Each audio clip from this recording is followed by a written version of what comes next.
Hey Samarth, welcome to the All Walks of Life podcast. Thank you so much for having me, man. It's my pleasure. So, how have you been spending your time? I know you recently started off a podcast yourself, so just let us know about yourself because I'm a big fan of your work, your art. Really? Yeah. Oh, thank you so much. that means a lot. And I'm a big fan of what you're doing as well. I think it's extremely important. No? Yeah, especially like someone like young who like us, like we were in the same school, which is crazy because I don't think I ever spoke to you then. Oh yeah. So yeah, so I graduated this year. I was supposed to go to college, but I took a gap year. So I thought, why not make some good use of this time?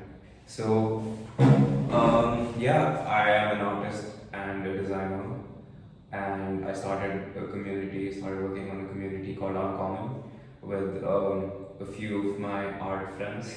So we really focused on promoting authentic and original expression. Because, see, I would say that there are lots of different aspects of art and design, but I think what it really comes down to is that I think the best designers or artists, they're really expressing, you know. It's less about the aesthetics and how cool it looks versus like actually bringing out what, like the stuff that's buzzing in your head, which has its own special aesthetic and cool look. What do you think it's about that? Like in the sense that if there is almost like this will bring me to this question of like if we even have original ideas in that sense. Now recently I was in this conversation with another guest I had on, and we were discussing this aspect of free will because some people, I don't know if you know about Sam Harris, so he's this other podcast and a neuroscientist who thinks that everything's deterministic in that point of view. So we don't really come up with original ideas of our own. It's determined to some way, shape or form that we've experienced in our lives. Yeah. But then there are other people like Jordan Peterson, who I think we both share an appreciation for. who believes that there is free will to some extent, even though things are deterministic. There is still aspects where you can step in and almost take control of things. So I'm guessing artists will be on the side that original ideas do exist and we can spark creativity in that sense. I mean, first of all, I guess we need to define what an original idea is. Yeah. I mean, all of us are kind of constrained by the capacity of our brain at the end of the day. Yeah. You know, we can't think of something that we're not allowed to think of because of this physical, constriction that we have. So, I mean, of course, like an original idea is like can't be 100% original. I mean, in 99.9999% of cases, I guess, because your previous schema influences what you think and how you think. But like an original idea to me is something that you feel that no one else is talking about. That you feel that hey, this is going on in my mind, but like the world is just moving on and like no one is like really thinking of this one thing that's like at the back of my mind. So I mean that's really what us as artists bringing it back. That's what we're really focusing on. Like yeah. Another thing that inspired the community was that hey, kids our age. I mean, no offense to anyone. You can be doing economics. You can be studying science. But the thing about art is that like there's no like years or amount of work that you need to put in to get good at it. It's something that is special. Like there's no value that you can put on art or your original thought or something original. So I was really thinking about bringing these artists to the forefront. So that's how like it started. Because I mean, another thing is that young artists, like if I'm expressing myself, okay, and then like I'm supposed to go to Parsons next year, and I get into the mainstream industry. Like my expression can be lost because I'll be then chasing something which is trendy to make a living or to fit in to get in an internship or something. Yeah. So like what makes art and design such a unique field is that it's driven by authenticity and creativity, which we don't want to lose out on. So Un.commun is like really uniting people together so that their authenticity can come out and young artists can be part of the forefront. Yeah. What do you think it is about? Like, because, and this takes me about something Jordan Peterson talks about himself, and I think other people have talked about it in that sense. Is this aspect of why we're drawn towards music, literature, art, visual arts in that sense? Because if you actually look at it in a how do I say it, in an objective manner, in let's say a capitalistic world, there isn't a lot of use to it, if that makes sense, because it's not serving a purpose in a manner that is, let's say, bringing us from destination A to B, or is getting a job done, or is serving us food or something of that sort. But and if you actually think about it very deeply, if you aren't an artist or someone of that sort, and if you go in, why do you think we go into museums and actually see, let's say, what they call paintings, which we don't even know to put a price on, but it almost speaks to us in a certain sense because it has something deeper and almost a metaphysic that is different to the way science is almost. So he breaks it down into two truths almost, and recently I've taken an admiration to that, and I started to understand that, and almost had an appreciation for religion come back for me as well. Is this aspect that yes, there is scientific truth, but that's grounded in moral truth almost. And yeah, what are your thoughts on that? I don't know if I'm like. No, I think I've listened to the lecture that you're talking about.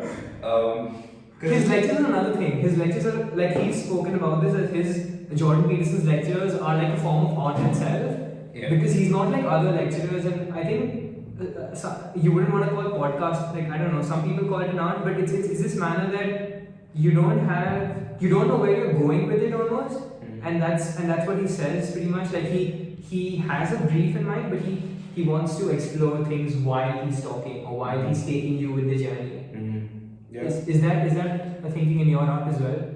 Yeah, so I think your question is being broken down into many parts. See, this isn't really like an interview as such, but more a conversation about things I'm interested in, you're interested in. Yeah, I mean, I get you. Like, I'll just casually, I love listening to like what you. Yeah. I mean, like, I'll just be like walking around my room or going for a shower, and I'll just play the podcast or listen to my audiobooks. So yeah, I think the first part about why we're attracted to an abstract or something form, as you said. I mean, obviously, it is something that we have grown to kind of appreciate over time, I would say, because I mean, the way that we are human beings, I mean, we survive. I mean, if a lion is chasing after you, you won't be like, look at that painting. I mean, that won't happen. But I feel like as a society, we have reached a certain level where we can appreciate and dive deeper into these abstract aspects of the human brain. I mean, that's why you could think that like more developed countries are producing like mainstream art. I mean, you know, underdeveloped countries don't have any time for art. But I mean, that's why I've been lucky enough to explore this. And really, for me, it was really born out of just a curiosity or like a want to understand what is going on here. Like what is this? Where am I? Like, you know, we're living in a simulation. I guess. I mean, I'm not disregarding it. Yeah. It is. Elon Musk believes it's who we are. Who even are we? So. He's kind of insane though. Yeah, I mean that's why it's like kind of really connected for me as well. Like my interest in Jordan Peterson is not because I am interested to like classify people into groups. It's really to understand like what is this life about? Like what am I doing here? Like why am I thinking the way I'm thinking?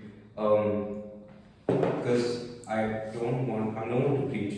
I'm just saying like I'm not a role model at all, and I don't want to sound like condescending, but like I feel like when in middle school, I just had like I didn't understand what's going on, like why are people doing the things that they're doing, and what is this whole system about, like so it's really just born out of like me, like when I listen to Jordan Peterson, it's not like I'm like doing the subject, you know, it's really just learning about life itself, which is like a very deep, like I feel it like in my bones, like as you were saying, like you feel it in your bones.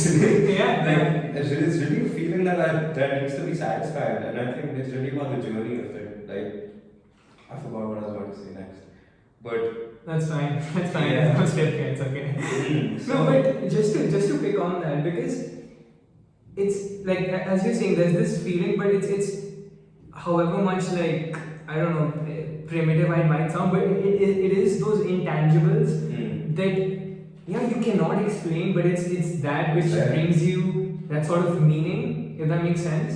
And that's why even so there was a phase when I was an atheist when I believed that none of this actually makes sense and it's just a hoax and we should actually move away from that. But now the more I think about it, everything is so intertwined into the whole system that if you actually let's say pull out religion and you pull out something of so much importance from an individual's life, it just takes everything apart.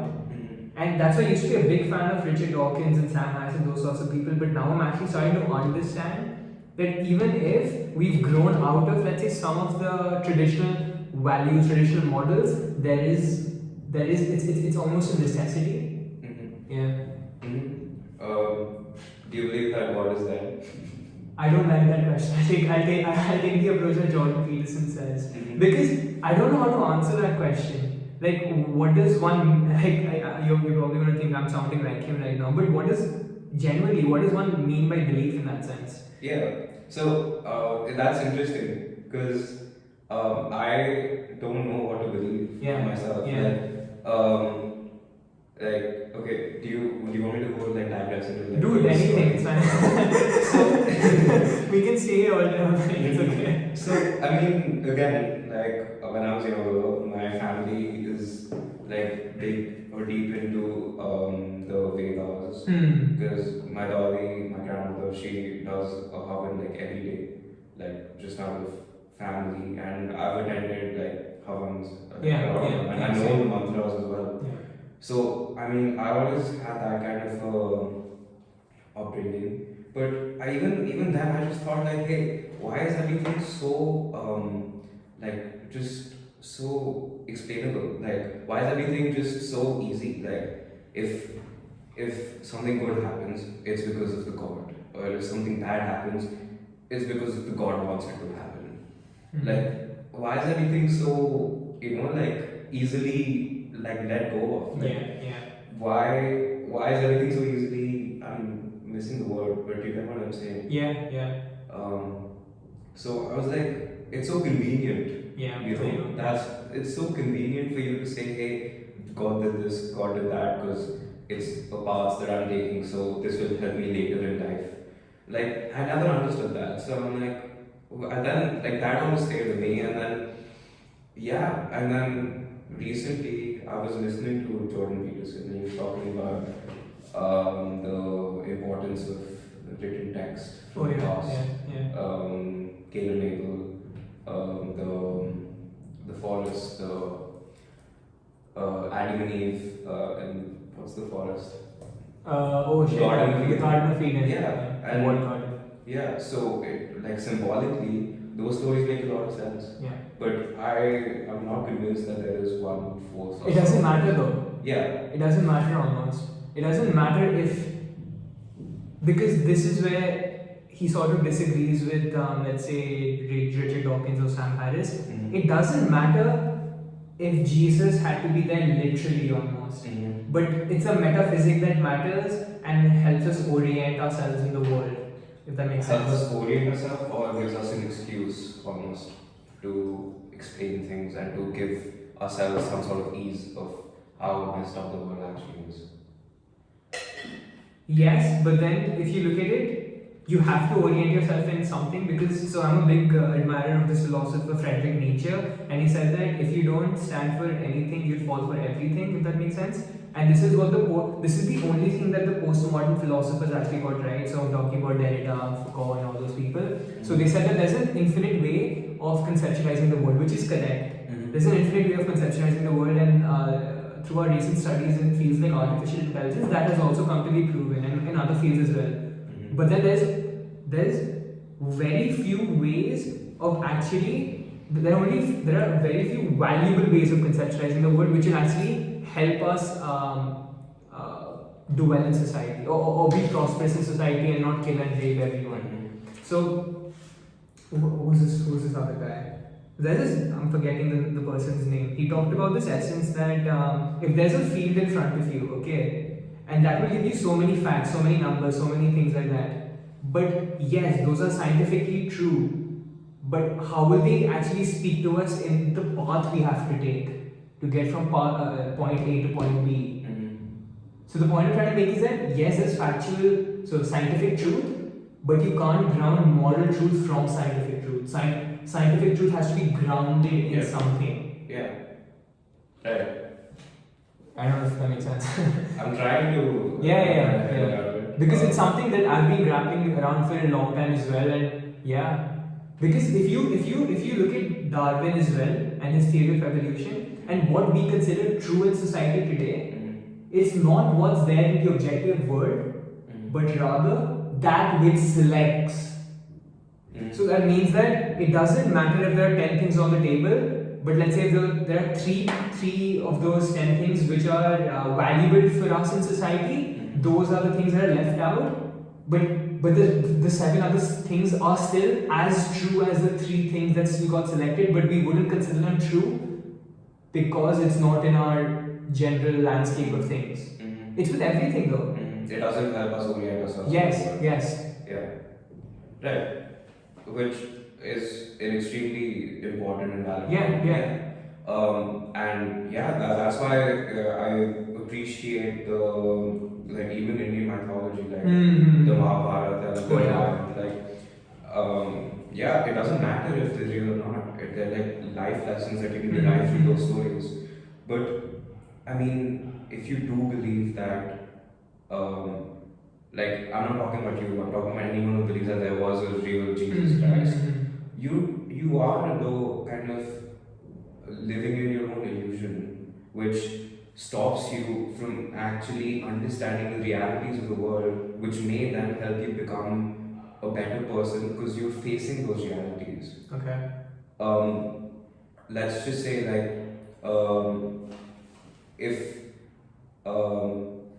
let's say, like, if you think that you're going to do really well on a test and then you fail the test, I hope you don't, but so then if you keep believing that no, I did extremely well on that test, the teacher is wrong, I didn't do anything wrong, that's going to stop you. You're going to live in your own illusion. That's going to stop you from performing better in the next test. You know, which is what ultimately will help you push you forward in life. Yeah. You know, improving and living in the reality. You know, which I feel religion stops you from doing to an extent. Because, and that's also influenced by personal agendas, right? Of course. Yeah, and see, this is how it's all connected. Because my thing with un.commun is that we don't have any personal agendas. We're not playing political House of Cards games that that I want to bring you in, and then we just have our own personal agendas and we depict what our members do. Like, we respect each artist as a whole individual, and we understand that we're all just young kids coming together. So that again, like, that's why I value authenticity so much. Because, you know, that's what it is. There's several things to unpick here, but just sticking on the personal agenda bit, like, don't you feel every individual in society is biased in some way, shape, or form in whatever decision we may take? So the reason why I find, first of all, I don't think atheistic morality can exist. I think that without religion, atheistic morality is bankrupt. Morality is bankrupt in that sense. But just so, even if you are deep-rooted in that, I feel that if you're deep-rooted in a scientific objective, but then we can take it back to the test example yourself, and we'll get to this particular question, I guess. Why would you want to perform better in a test, though? Like, why does it matter to you that you scored poorly or you scored? That just comes down to you wanting to move forward in life. But why do that, though? If there is no meaning in life, then we can just simply sit down and do nothing in the world, right? Of course, there's a meaning in life. Where does that come from, though? Where does that meaning come from? I think my thinking is that it is a very biologically ingrained need in us that that we, like, what I believe right now, and I just want to clarify that my beliefs are subject to change. So, so this is what my thought process is at this point. So, I mean, we again are creatures that are made to survive in the world, and the thing that separated us is that we can plan for the future. That would help us thrive in a sense. Similarly, me, like you going to university after school to get kind of level up in a way to chase what you're chasing and to really actualize your dreams and to work hard and to move forward in life. That is the, like, if you use that analogy of like cavemen, like wanting to survive and do better to move forward, it's like it's still in us, just in a different way. I mean, we're definitely more comfortable now that we don't need to, get like chase food and stuff, but just the want to move from. You've heard Peterson's moving from point A to point B. And you have to shift a bit. Yeah, that you have a certain that you're at a certain point and you want to move to the second point, so you take the actions to move in that direction. So that's. But then you're missing out on a key point though, and this is where Sam Harris and Jordan Peterson disagree. I feel, because for me, yes, it's about biological needs and things we may have, but it's about a culmination of those all together and how that makes a metaphysic. So what I'm trying to put forward here is that yes, we have to eat to survive. Yes, we need shelter, food, those sorts of things. Yes, we need warmth. Whatever you may find the core essentials, sleep, whatever, procreation, things like that. But it's not simply just that one thing. So it's not that, okay, I'm feeling hungry, so I need to go and let's say have some food. Or okay, so maybe I need shelter, so I need to get a house or things like that. But it's a culmination of all those things together, if that makes sense. And that's how society has almost created a social contract to say that we are living in a society now that we can do all these things together, so sleep, eat, procreate, in a manner that is good for us but also good for society. And that will simply not come, I feel generally, if it's an individualistic basis to say that, oh, just because I need to survive, I need to go eat. Or if I need to grow, which will help me have a better family, have a better way of living, I need to go to university, I need to do that. But it's almost everything comes together, and individuals almost have to aspire towards something, even if it's transcendent, which may never exist or never would have existed. It's a journey. Yeah. So I can the best thing I can do right now is take an example of myself, because see, personally, I feel extremely depressed when I'm not working. I feel like I feel purposeless, which is a very tough thing to kind of wrap your head around. So that's why when I had this gap year, for the first 2 months I was just doing nothing and I felt horrible. That's why I started working towards other things. So, but also, yes,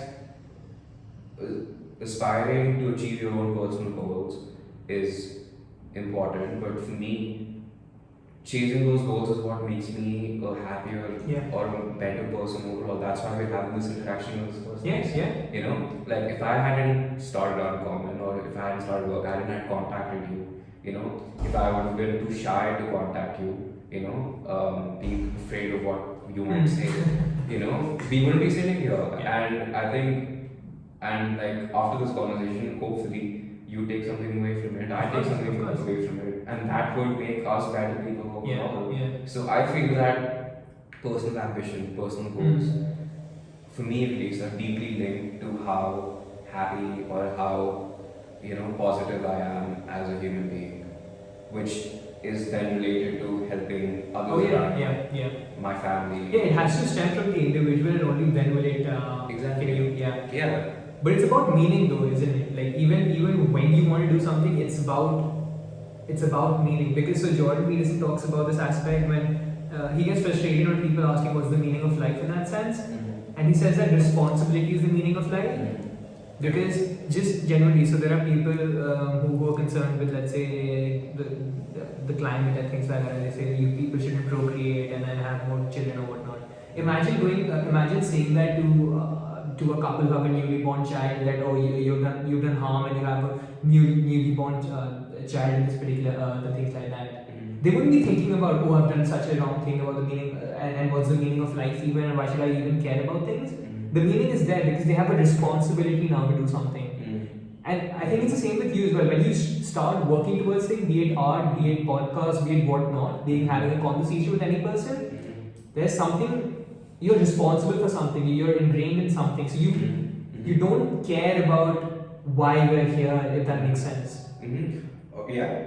Or when we're having this conversation, when I'm working, you kind of distracted from the fact about why we're here. Because at the end of the day, when I'm shutting down my laptop or whatever, and I'm going to bed, these questions come back. You know, but that work that you do, I mean, that's why personally, like right now, again, subject to change. Yeah. I don't believe in chasing happiness. Yeah, same. Yeah. I feel that like happiness is a very, in my eyes right now, a very stupid thing to chase. Because whenever I've tried to go for it, I've just been slapped across the face and then landed right back where I was. Yeah. So what gives me the most satisfaction, I would say, is working. Because then, yeah, like I feel it, like, you know, what you're talking about, it gives you responsibility, meaning, like, yeah. That's yeah, because it's pretty evident, like, and Jordan Peterson talks about this, that many people say that happiness is the meaning of life, which is totally wrong, because sure, you will be happy at certain periods of time, but their life is inherently suffering in that sense, and most times will be suffering. So the times of suffering, would you be looking forward to, oh, I was happy at one point, but I have a few brothers of mine killed in a particular war. But that's a wrong way of looking at it, because that's not going to serve the purpose. That's not going to make you go out on the battlefield and serve your country, serve your province. It's going to be that meaning that, let's say, a greater good you're doing for the people back home or your family back home, if that makes sense. Absolutely. Yeah. That's an extremely valid point. Yeah. So, I mean, again, see, it's interesting that I'm sitting here and having this conversation with you, because I'm going to be doing this anyways. Like, if I'm not having this sort of a conversation, I'm listening to Jordan Peterson anyhow. Yeah. Like, genuinely, I feel that I would be one of the few individuals in the world who would probably seen every single interview he's given, every single lecture he's given. Yeah, definitely.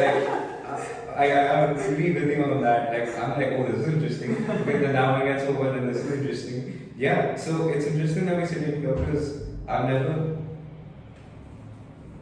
Yeah, no, it's okay. Yeah, so I've never really shared like how I think and what I think about it. Yeah. Because I just keep it to myself. Because first of all, I'm still young and I'm still basically a kid, so like I don't want to be reckless in that sense, and also that people may not like necessarily relate to the way I think. So it's interesting that we're sitting here and having this conversation, because I think you pretty much understand what I'm going to say as well. So. Yeah, one thing that I have noticed with me is that I'm good when I follow this inner voice that I have. Like, generally, I don't know what it is, but if there's like a small part of me that like I know it's there and I can hear it, like, and I listen to it and I follow it, I'm solid. Like, I feel fine, like, because I feel like I'm very subject to being sad and all of those things as well. But like recently, like even in the past 2 weeks or something, I've been listening to myself, and whatever that is, it helps me. I don't know how true that is for you. But yeah, I feel and this is again something that Jordan Peterson talks about. So he says that, and he learned this from Socrates. So there has been historical, obviously some people believe Jesus existed, Jesus didn't exist, blah blah blah. So that's still up in the air. But Socrates, we have like historical evidence of his work, and he actually existed as an individual. And if you look at him, he's very similar in the representation he has to Christ in that sense. And it's about this fact because he listens to his conscience. Yeah. And even on the most darkest of moments, so Peterson's given this example that when he was asked to be executed, something like that. Yeah. Asked to leave the particular province, otherwise he'd be executed, something like that. Yeah. So he decided that. He did. Yeah. Like, even though he knew that otherwise he would have been killed. And like generally, I don't know if that can be deterministic in that sense. Like I don't know if that means that consciousness, like how would you figure that out? Wouldn't clearly that mean that there is something else going on with consciousness than simply some cells working in there? Yeah, I mean, that's why I studied psychology for 2 years in IB. That was something. But there's so much of the brain that we don't know about. Oh yeah, yeah. We haven't discovered anything about it. It's absolutely crazy. And so yeah, I mean, that's why it's these abstract thoughts or these abstract what you call consciousness, like, yeah, it's there. It's just that I believe that we haven't, found like a good way to put it.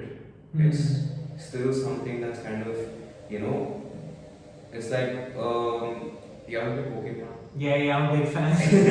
That was another thing to talk about. It's like a legendary Pokemon that you know it's there, but you don't know where to find it or how to find it. Because so that's why I'm kind of like in my own experiment all the time, because I think about these things and I apply them to my life and I see what happens.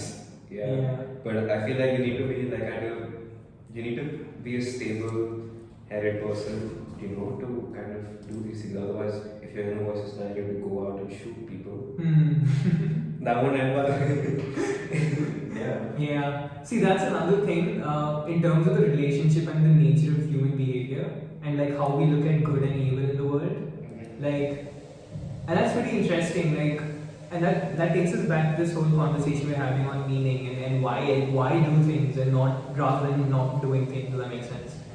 And it's because I genuinely feel that the capability we have as individuals to do good in the world far exceeds the capability we have as individuals to do bad in the world, if that makes sense. And we've done some bad shit. Like if you look at the Soviet Union, obviously what happened with the Nazis and things like that. Like those are some horrific things. But I still genuinely feel that we as individuals still have that capability of doing good and doing good for the world. And that's why we should always aspire towards that. I was listening to another conversation of yours like recently, and you talked about this yin and yang symbol, and that embodies it pretty much in that sense. And it's about that whole coming together and how Jordan Peterson explains this of walking that line. Yes, and also about chaos and order. And everything in the world pretty much is that if you look at it.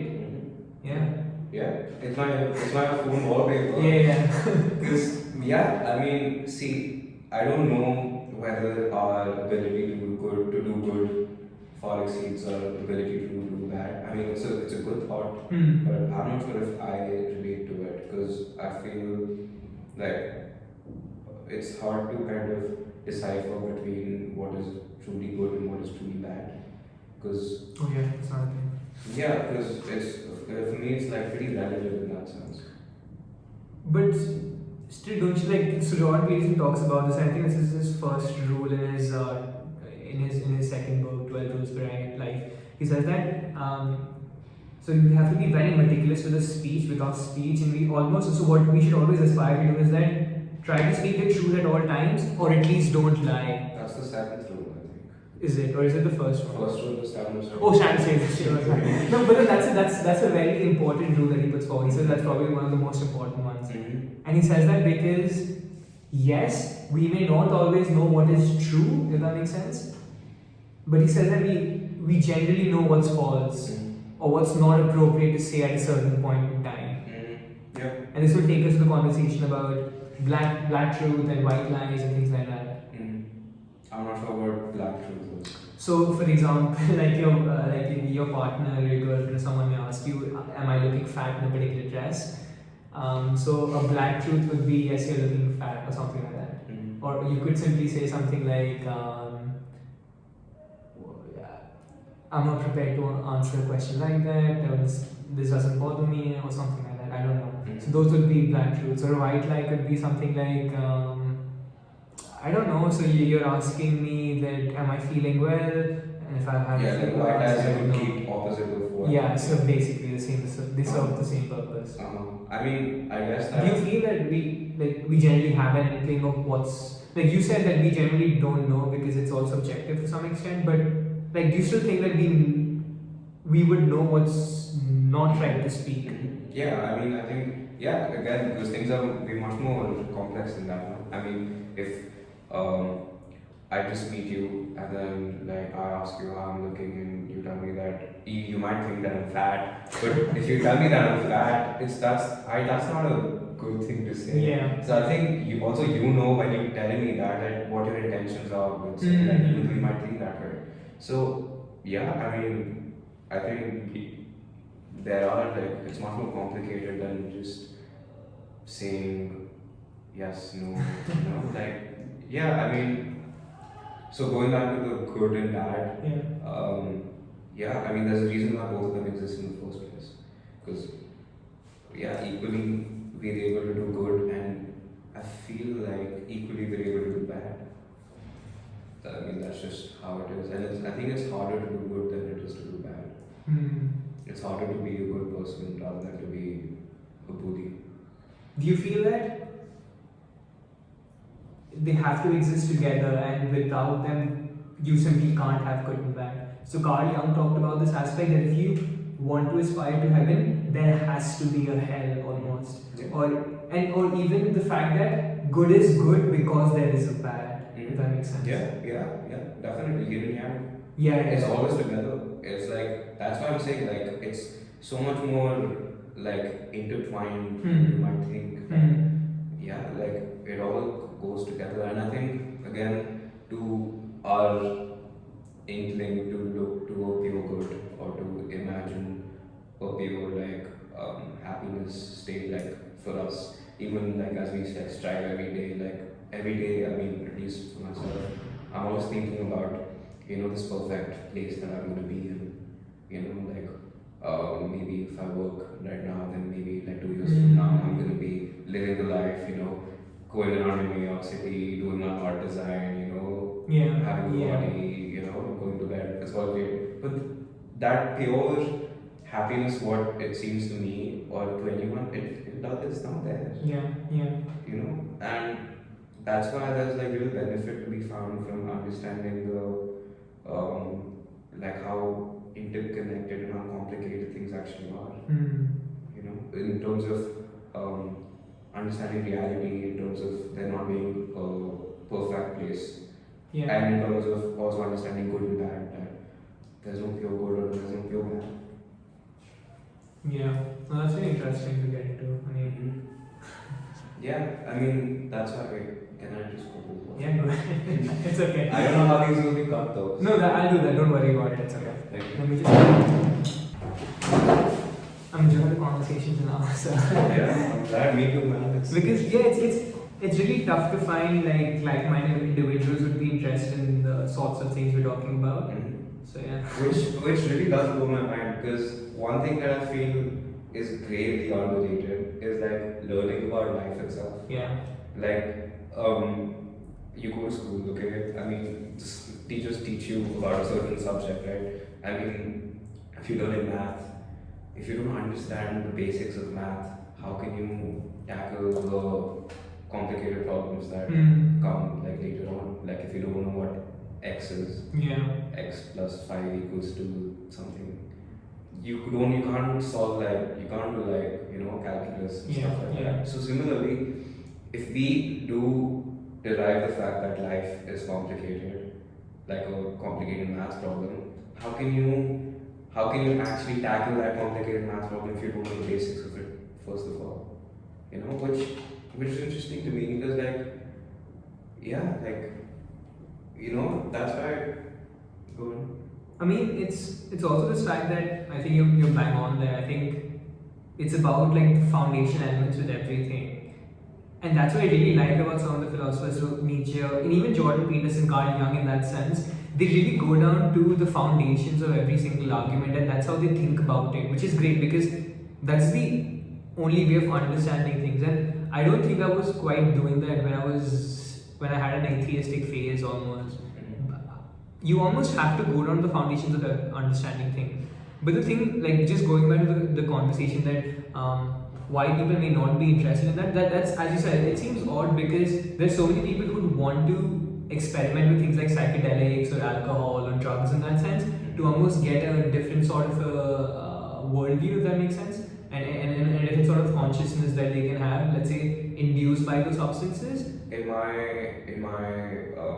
thinking, that is kind of like an excuse to come away from the harder problems or questions that you do face without being on any substance. But even so, even if they are wanting to, let's say, induce a different sort of consciousness through those drugs, they wouldn't want to tackle, let's say, some of the things that we're talking about right now. Like, if there are two ways of looking at truth, or if there's a metaphysic that grounds religion and things like that, if that makes sense. I generally don't know. Maybe it's simply because they just want to have a fun time and not think about their responsibilities that they may have to think about on a particular night or a particular evening. If that makes sense. Yeah, I mean, I think another analogy that I can give to this is like going to school. Yeah. You never want to wake up at 6 in the morning. We're lazy people.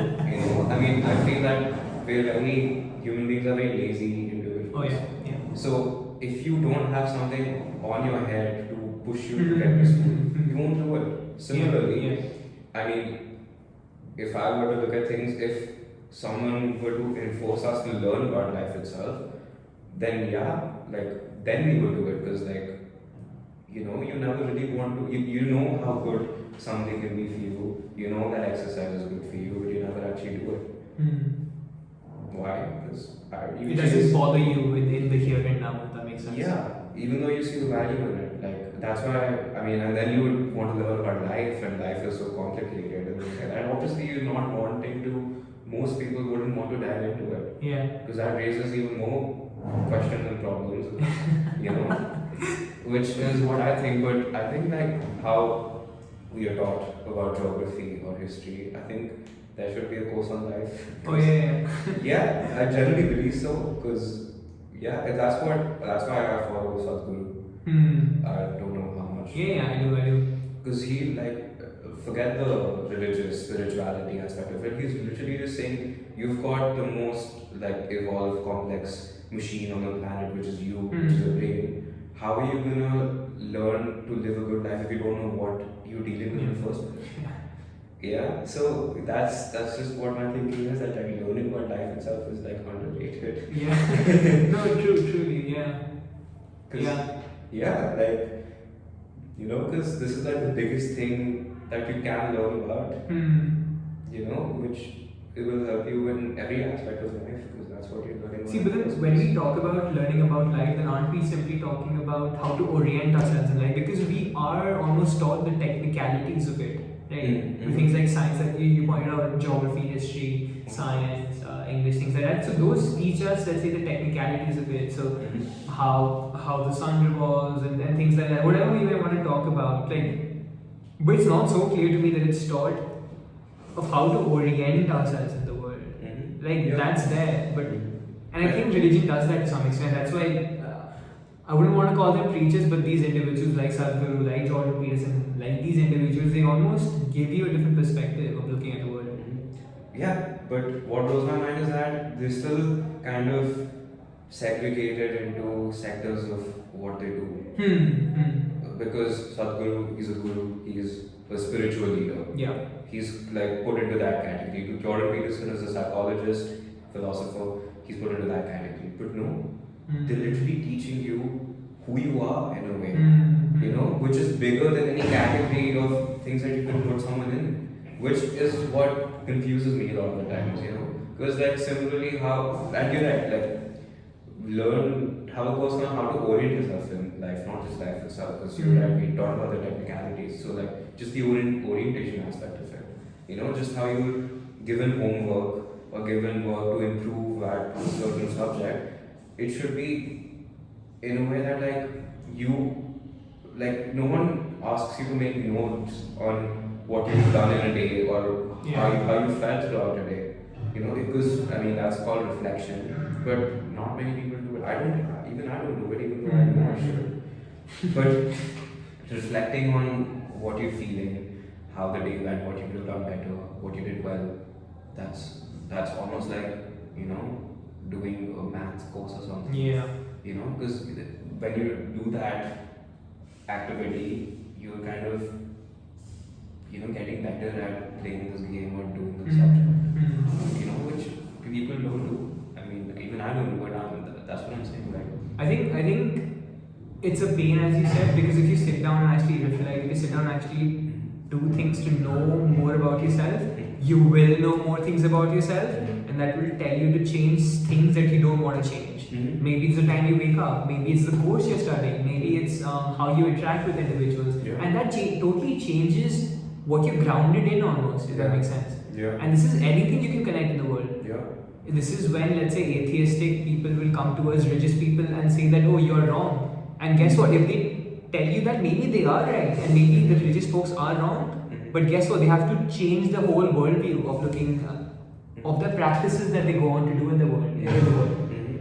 And that's why I think people don't want to engage in the fact that even if they know, as you're putting forward, that it's beneficial, like why bother almost? And the scary thing about that is that when you know that something is wrong, or that you feel needs to be changed and you don't change it, you can go to such an extreme where you're like willing to die for those beliefs that you know to be wrong.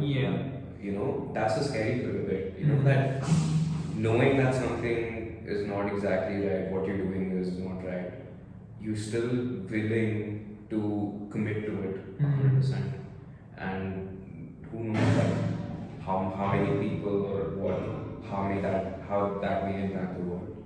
Oh, that's a big one. Like, and I think that's ideological possession. That's something that can be in any form, really. That would be the things I'm talking to you about. Maybe the way I look at the world is like I'm ideologically possessed in some way, and maybe the fact that I keep pushing on this path, maybe that will destroy me in itself because I've taken it too further. So like I don't know a way to, like, I don't know if individuals can stop though, because I feel that they have to be grounded in something. Generally, even if people think that they aren't grounded in something, they actually are, and they just don't realize it. So I just don't know if, because I think everyone is grounded in something, and everyone has biases that shape them. I just don't know like a way to balance things out in society. Like when exactly is the right time to stop, and when we've crossed it, would we even realize that we've crossed it? Yeah, absolutely. And I think this relates to kind of the thought that I had yesterday myself. I'm not sure to what extent I will explain it, because it's just something that came up in my head, but like bear with me. So yesterday I was heading back home with my mom. We went out for lunch, and I was thinking that, okay, if we're driving back home and we get back home fast, that's good, right? Because you're saving time, you're able to use that time to do other better things. But at the same time, if you're going at a slower pace, you're missing out on an experience which you don't know how it will affect you. So there's always a trade-off, which may not be a very conscious trade-off, but there's always a trade-off here. You know, even though I'm glad I'm having this conversation with you, things have led up to this, and like, you know, both from your end, like you started a podcast and I started a community, and we sitting here and we're making good use of our time, but just there's still a sacrifice that I'm making by being here and not doing something else. You know, which is not good or bad. It's just what it is. You know, so knowing what is right, when is the right time to stop doing something, or the wrong time to do something, it's like, it's not that simple though, because like I don't think we can make it out though, and this is in the way of how we look at the world. It's because we discriminate all the time, first of all. I don't know, this is a pretty famous experiment, like a psychological experiment, that there are two teams playing basketball, and then just for the viewers really, I'm pretty sure pretty much everyone would be aware of this, but there were two teams playing basketball, one with black tops on and the other team with white tops on, and then the instructor, the psychologist, said that just focus on the teams passing the basketball amongst themselves. and that's what the participants were told to do. And then there was a gorilla which walked in the middle of them playing basketball, let's say, and he was pretty center in the frame of how the video was shot. And he came out, he beat his chest, and he walked off for like I think 10 seconds or something. And the participants couldn't notice that because the goal almost was to count the number of basketballs. Yeah. And maybe that is that blank spot that we have as well in the way we look at the world. And the things that appear to us are only what's meaningful almost, if that makes sense. So the reason maybe you want to get home fast rather than explore the roads is because that's what's appeared to you almost. And that's doesn't higher than my level of priority. Yeah, completely catch what you're trying to say. Yeah. Like that's another reason, and that's why it's so fascinating with like the arts in that sense. If you've seen like Rick and Morty or things like what's the other one? That's the other one, right? South Park. If you actually look at like Rick and Morty is still better, but like South Park's like really horrible animation. But you almost don't care about that. If it even half resembles, let's say, an individual or someone who talks like us, we're invested in the story and we want to know what happens. Yeah. And that's what I sort of see with things like music. It's that because they've got the thing right, it's playing a symphony right, or maybe a painting which is done brilliantly, it speaks to us almost. Like, however foolish it might sound. No, you're absolutely right. And yeah, I mean, that's why. And that is as true as the person on the road who you could be observing. So that's as scientifically true as getting home early. But then one's morally correct apparently to us and one's not. So. I mean, yeah, that's why it just comes down to your priorities, right? Yeah. Because, I mean, first of all, you set a goal, you do everything to achieve that goal. And I think that's where the real value in life can be found, because it's really about the journey of how you get there and what you're doing rather than anything else. Because you can't, otherwise if you just try to experience life in a way that it happens to you rather than you happening to it, you will be nowhere. And when it's happening to you in a way that you want to see it happen to you, if that makes sense. Yeah. It's the same example with the one I gave with Darwin, that the objective reality is not what's actually there, but what appears to us, or what's favorable to us, or what's meaningful to us, if that makes sense. So even if you are on a beach laying around drinking martinis, there may be several other things over there which are scientifically and objectively true, but that almost doesn't matter to you because you're concentrated on your martini or on the beach. Yeah, so what I'm trying to say is that I want to go fast on the road because I know I get home sooner. But I also want to go slower so I can be in that moment. Yeah. I'm not going to be anywhere. Yeah. Because, you want both. You want as many things as you want, but at the end of the day, you just don't end up having any. Yeah. So it's better to focus on one and to follow that with dedication, honesty, integrity. And that's what shapes you to be who you are, I guess. That's another thing with why I feel religion is also important, but also this fact that, like you talked about, setting goals and having a disciplined routine is so important. Because, see, I love getting lost in conversations and love getting lost in, let's say, a rabbit hole or something I'm exploring on the internet, but that happens few and far between.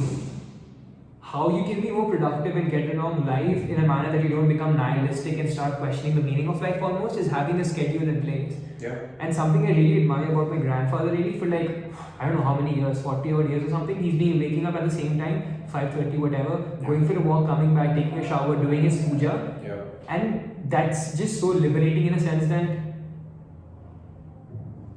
even though you understand you're missing out on so many experiences, like it's like I don't know how to put it in words, but it's still much better off if you follow a discipline because there is something you're working towards rather than being in the moment. Yeah. It's an honest way of living, which makes I'm assuming makes him a better person, which has made him a better person. Yeah. So same thing with my grandmother. Like, of course, she wakes up early in the morning. She does a routine. She follows things that are important to her, which is setting the house in order, which may not be as important to me, but it is an honest goal for Oh her. yeah. Which is Oh, why- that's the majority talks about. which is why I respect what she's doing, and Yeah. I can't change her beliefs or religion or God because she won't budge. But I can still respect the integrity that she has in her thinking. You know, because she might believe in a Ramji or a Hanumanji, but I don't. But I still respect the fact that she does. Yeah. Because at the end of it, that's what like makes her the person, like a good person, a positive person that she is. And maybe she is better off doing that. Maybe, who knows, maybe she understands that that isn't true, but that's what's helpful for her. Yeah. Or even if she doesn't know, like it barely matters after a point because it's helping her orient herself in the right way.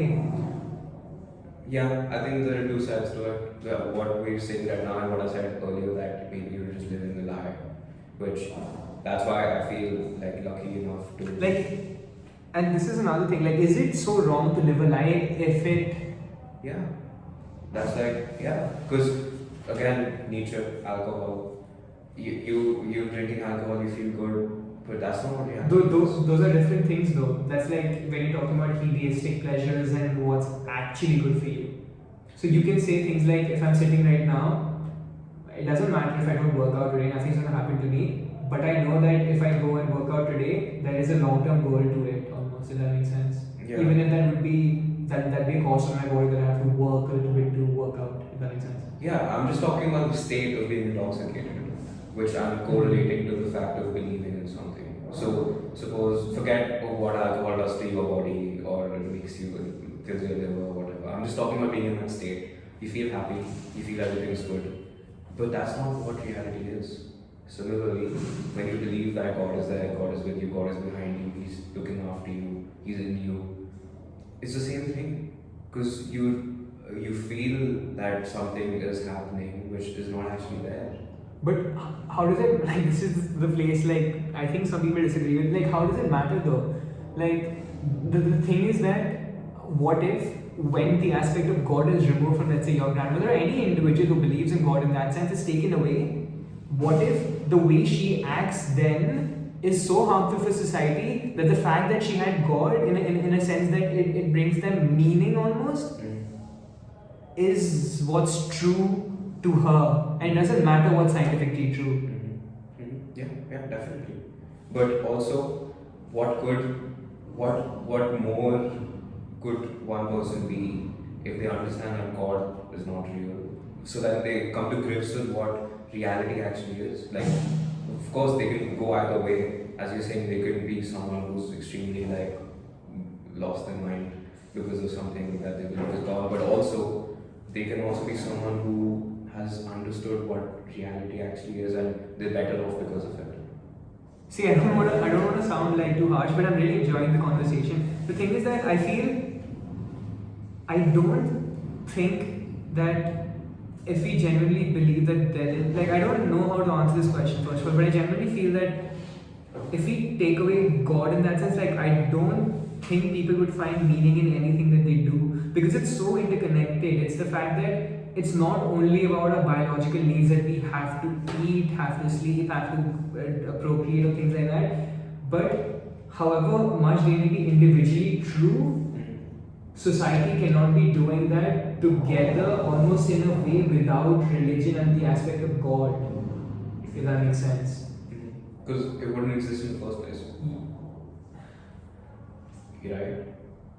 I don't know, like, what do you mean by that? Because Like, so the world wouldn't exist in the first place. we wouldn't, the world, the way it is structured now, as of 2020, Oh, yeah. wouldn't be how it is if we didn't have this in us. Oh yes, a long yes. time back. Oh yes. And it's about those, like, we can say that God doesn't exist, but guess what? We're so privileged to say that because we live in a house, we get food to eat, we get things to do. And that makes us not worry about things like food and things like that. Yeah. There is this transcendent thing that intertwines everyone. Like right now, the both of us are having a healthy conversation because we know that that's the best way of going about things. And guess why? Because there is the meaning we've derived through whatever means that may be. Yeah. But it's because of aspiring towards something transcendental. Yeah. And if suppose my family didn't have those beliefs, those honest integrity in their beliefs, I wouldn't be where I am. Yeah. To have this conversation with you about what they believe in. Yeah. You know, everything is like it all comes together in some weird way. Yeah. So yeah, it is interesting. It's so interesting. Another sort of question I had, we can come back to the discussion if there's anything else you want to add, but I wanted to ask you because this is something I've been thinking about, and it's this aspect that can we define art, can we box it in to say that one thing's art and the other isn't? Or like how do you look at it? Can you even differentiate between two pieces of, let's say, visual art, two pieces of anything, and say that one is art and one isn't art? Like, how do you define art? I mean, the way that I define art is by looking at the actual expression behind it. I mean, whether something is art or not, that's completely up to you. Again, like an empty canvas can be art to someone, but not art to you only. So, I mean, the way that I look at art is just how one is just purely expressing themselves. I mean, if an empty canvas is an expression to someone because of generally like what they believe it represents to them, versus them being lazy, not wanting to paint anything. That's what the intention is what makes art to me. I mean, if the intention is to just you have a wall and you just want to fill up space, so you just put a dot tab to and just frame it there. I mean, sure, it is some form of art, but that's not. I mean, versus putting dots and playing with dots and having the same outcome, but you're thinking about it as something else, like it means something to you. That's how I like to separate between what is art to me, what is it to someone else, or what it is not to me. Is there? Does it make sense? Yes.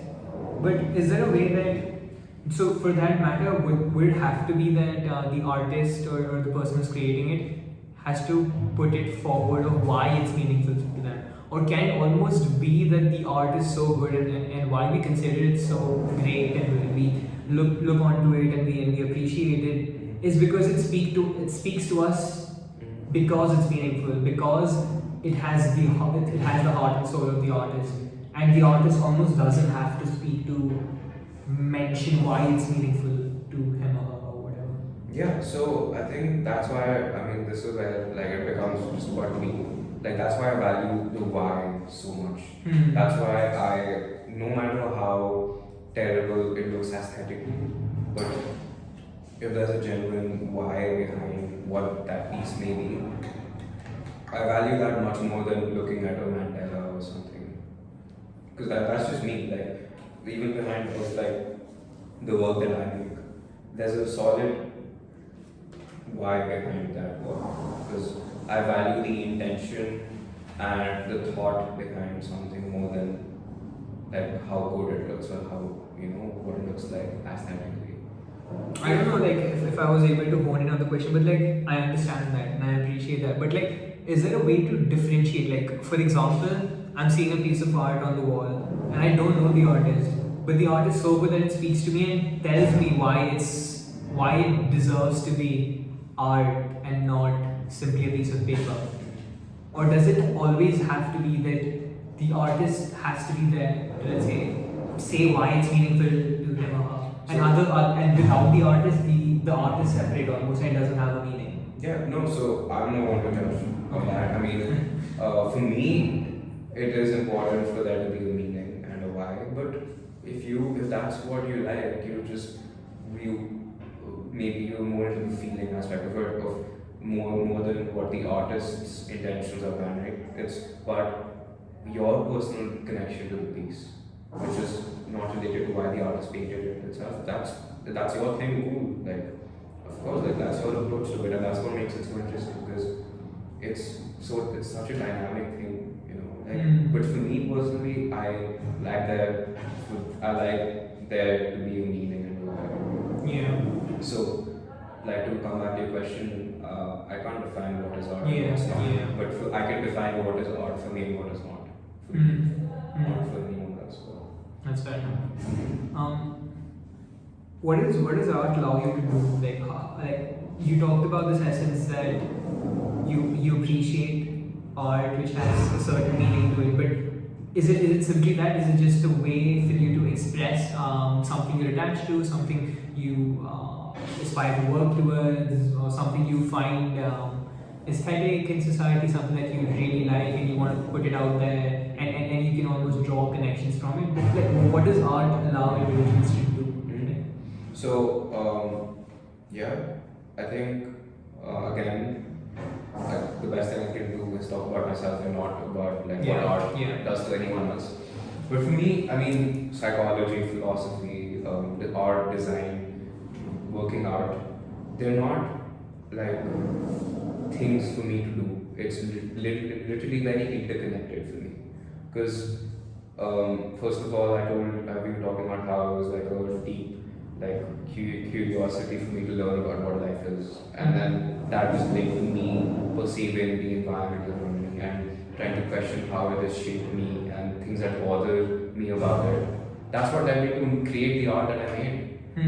Like, yeah, because that's why it's all like interconnected, you know, and like just like I've done pieces that revolve around my city, Gurgaon, India, culture, like, because that is my take on something which, like, I'm busy questioning about, like, how it has impacted me and made me the person I am.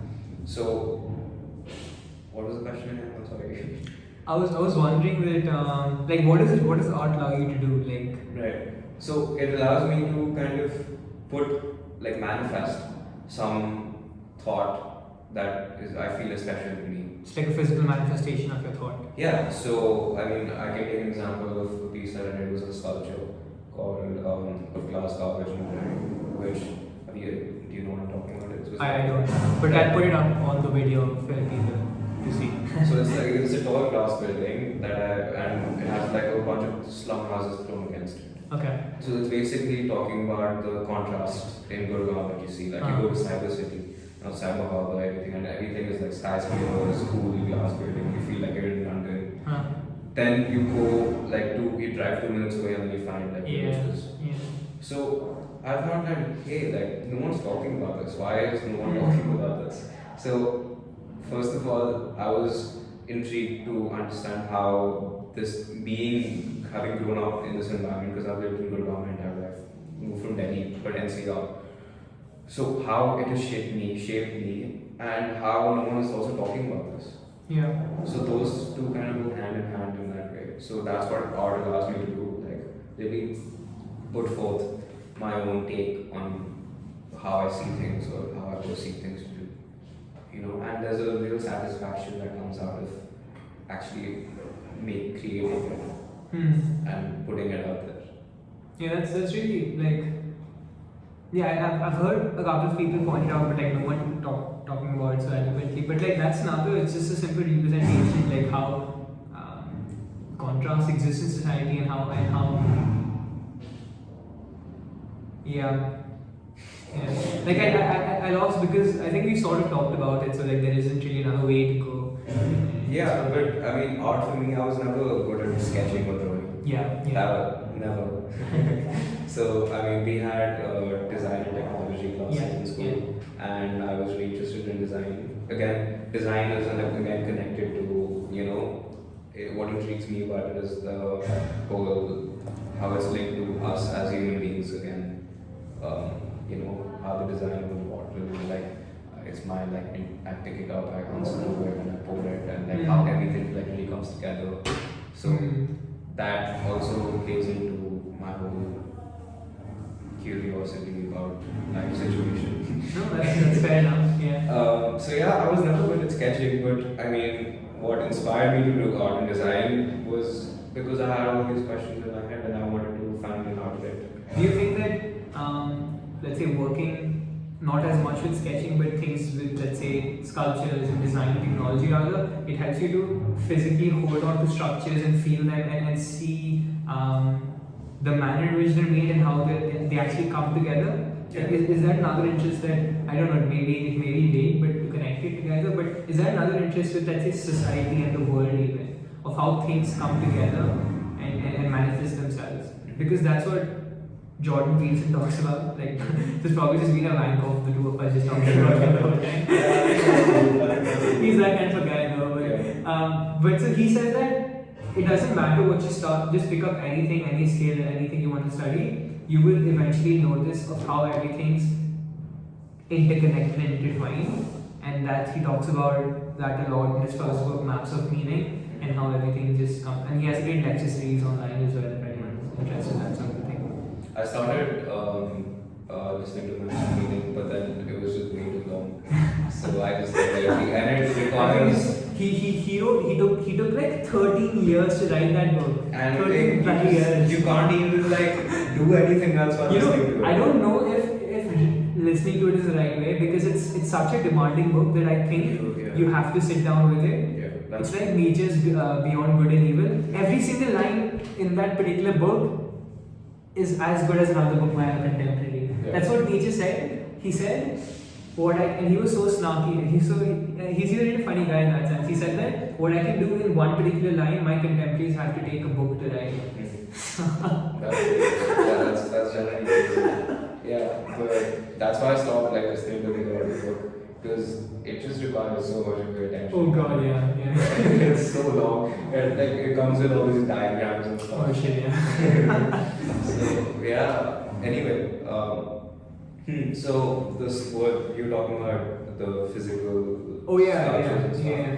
I think it has more to do with just me personally thinking of like what fits the intention behind the piece.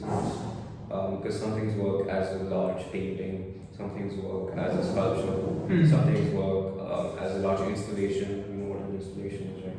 So it's really just doing justice to the piece, basically. Because if I have to take the example of the sculpture again, I started off by like doodling, and then I went on to doing some watercolor and ink paintings. But I thought like that wasn't enough. Like it didn't have the impact that a sculpture would have. Yeah. That's why like I created a sculpture. And I think like, yeah, it's about as big as a scale. So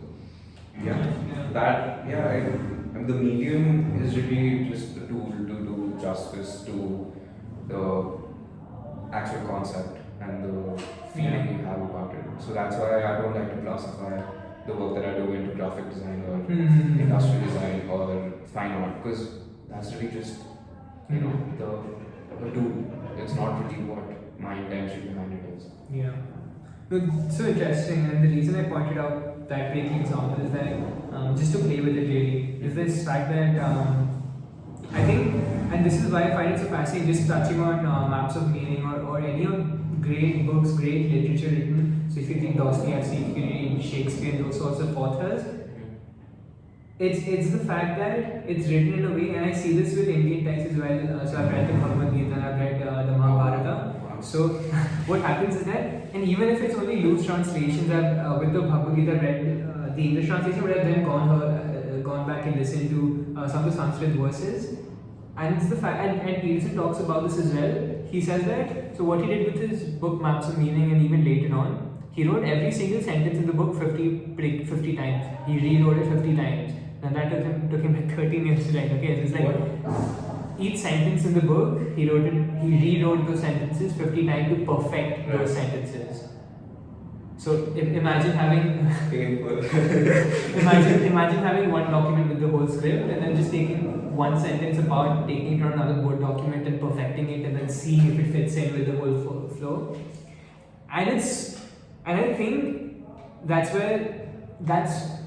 you may think if the transcendent exists or not, but that's as good as aspiring towards it, because if you listen to some of the mantras, some of the bhajans and all these ancient Indian things that we have, even books, they have a rhythmic synchronicity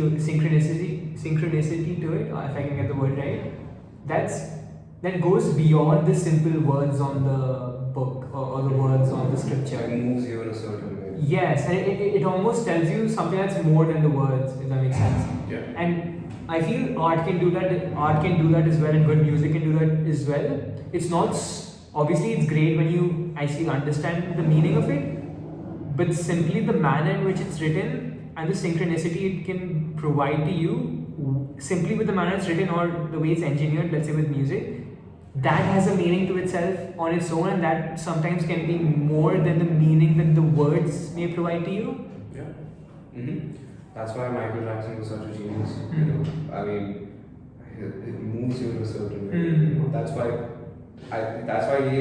people say he captured the formula or the rhythm or the beauty behind, you know, what moves people, you know, what inspires people, what makes them feel a certain way. Like if you hear Billie Jean, like I can't stop myself from like getting into it before any of the words come out. You know? So definitely, like that's definitely there. And again, like it's such a complicated thing that we may have not necessarily found a way to put it into words. But it's there. It's there. Yeah, definitely. That's why I enjoy. That's why I like doing art and design. Is just like the best thing for me because like I have fun. You know, I get some work done, and then that's what's like really exciting to me because like I wasn't the best kid in school. Like I didn't understand what was going on, man. And like from the same school, like I had no idea what was going on in biology or like geography. Like I was just used to like mess around and do nothing. But like over here, I think I've really like found something that, you know, I feel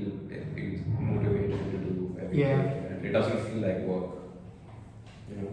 So just another thing with this sort of because I know art allows you to do that in any art form, really not just sticking on to one thing, let's say with design or technology or whatnot, but I think it really allows you to bring out expression in whatever way you want to put it out there. But like, do you feel that in society then there's a way to almost level the playing field? And this takes us to almost a conversation on free speech and how some things are acceptable to be spoken about and some things aren't, apparently.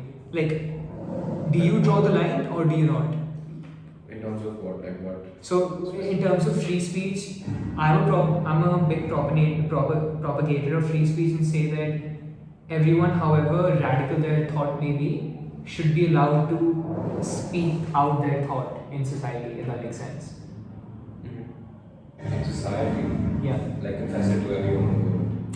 Yeah, so for example, if what's happening with things like cancel culture is that, however, so what's happening is that if there's an individual who we may not agree with, we would simply cancel them and say that, oh, we can ostracize him, we don't really need to listen to him because he's traditional, maybe he doesn't align with what's happening in society right now. I feel that until and unless the conversation, if it's a conversation, if it's a piece of art, whatever, if it's healthy, so in terms of a conversation, if the other individual is willing to have a healthy conversation with, let's say, a person with an opposing viewpoint, I feel that you actually have to have that in society rather than, because I don't objectively can find a way we can say that why we should be derogate, just going against one person's point of view because it's his or her point of view at the end of the day. Yeah. However wrong we may find it. Like, what do you think about that? True. As long as it's healthy, as long as you have the understanding with each other that you're really talking about concepts and perspectives, you're not so blind and naive to, you know, get personal about it. But even if it's something we may find obscene in the world today, let's say if that individual, I don't think there are many individuals like that, but I think there are a few. So who may come up and say that their race is superior to another, would you still be comfortable having them put out their opinion if they are doing it in a healthy manner and they are engaging in debate? Me personally? Yeah. Yeah, of course. What I'm trying to say is that suppose I'm sitting here, I go to a YouTube video confessing that I want to kill my family. That is free speech in a way, but I don't think that should be done because you have to look at the implications of that. Right. That people, you don't know how many people you could be influencing. But but then this goes against the same thing, isn't it? Though you can still, in my worldview, you can still say that, but obviously if you do that, then there are implications on that. If that makes sense. No, because I mean, first of all, I feel that you have to be a reasonable person, and I don't think any reasonable person would say something. How do we consider things to be reasonable and not reasonable? Listen to me. You may think this is going too far fetched, but the thing is that at a point in time, slavery was let's say acceptable in society, and then people look down upon it. Okay, what if there is such a blind spot that we as individuals may have in the world we are living in today to say that, okay, so something we may consider to be horrific, but then there are few individuals in society who would agree that that's their point of view and they want to bring that in, but just because the majority feels that's not acceptable almost, you'll almost disregard it. Yeah, but you can't also say that family is not important. Right, but It is something very, very natural to you to have pheromones or hormones or biological to want to protect your family rather than want to kill them. But what if there are individuals who would say things like that though? There would be, and there would be bad implications for kids Yeah. watching across the globe. Yes, but does that mean we stop individuals from saying that then? From saying things like that? From things like that makes it very gentle, but I would say if people want to See, we can take with the example you're giving, obviously with the day and age we're living in, everyone would accept that, right? But there's so many things like that. Like, how would you then go and say that, okay, this is acceptable, this is not acceptable because of whatever reason you may think it's acceptable and not acceptable for? I don't generally think we can do that. And I'm talking only about free speech here. I'm not talking about the implications of it. Obviously, if in the world we are living in today, if someone not only utters those words but goes on to do those things, will face the implications by the law. But to say that he the individual can't express himself, because then I can see this in creative licensing as well, and this is where some people disagree with me with the Bollywood movie that came out recently called Peterson, and some people felt that it depicted toxic masculinity and aspects like that, and those sorts of qualities aren't, let's say, favorable in society. I don't look at it in that way. I look at it as a piece of literature. I look at it as a piece of art, because that's the director's creative licensing. That's why it comes down to the intention behind it. If the intention is to inspire people to behave that way, but versus having the intention to create your own kind of art piece from the director's point of view, that's what it comes down to. What are you thinking when you're making that thing? But it's very difficult to talk about, sit down and talk about intention in a way, because if you say yes, but then that's the director's intention, maybe not to intend toxic masculinity or whatnot, but the crowd may take it in a certain way, right? Yeah, so of course. Yeah. And again, we can apply this to the YouTube example as well. If my intention is to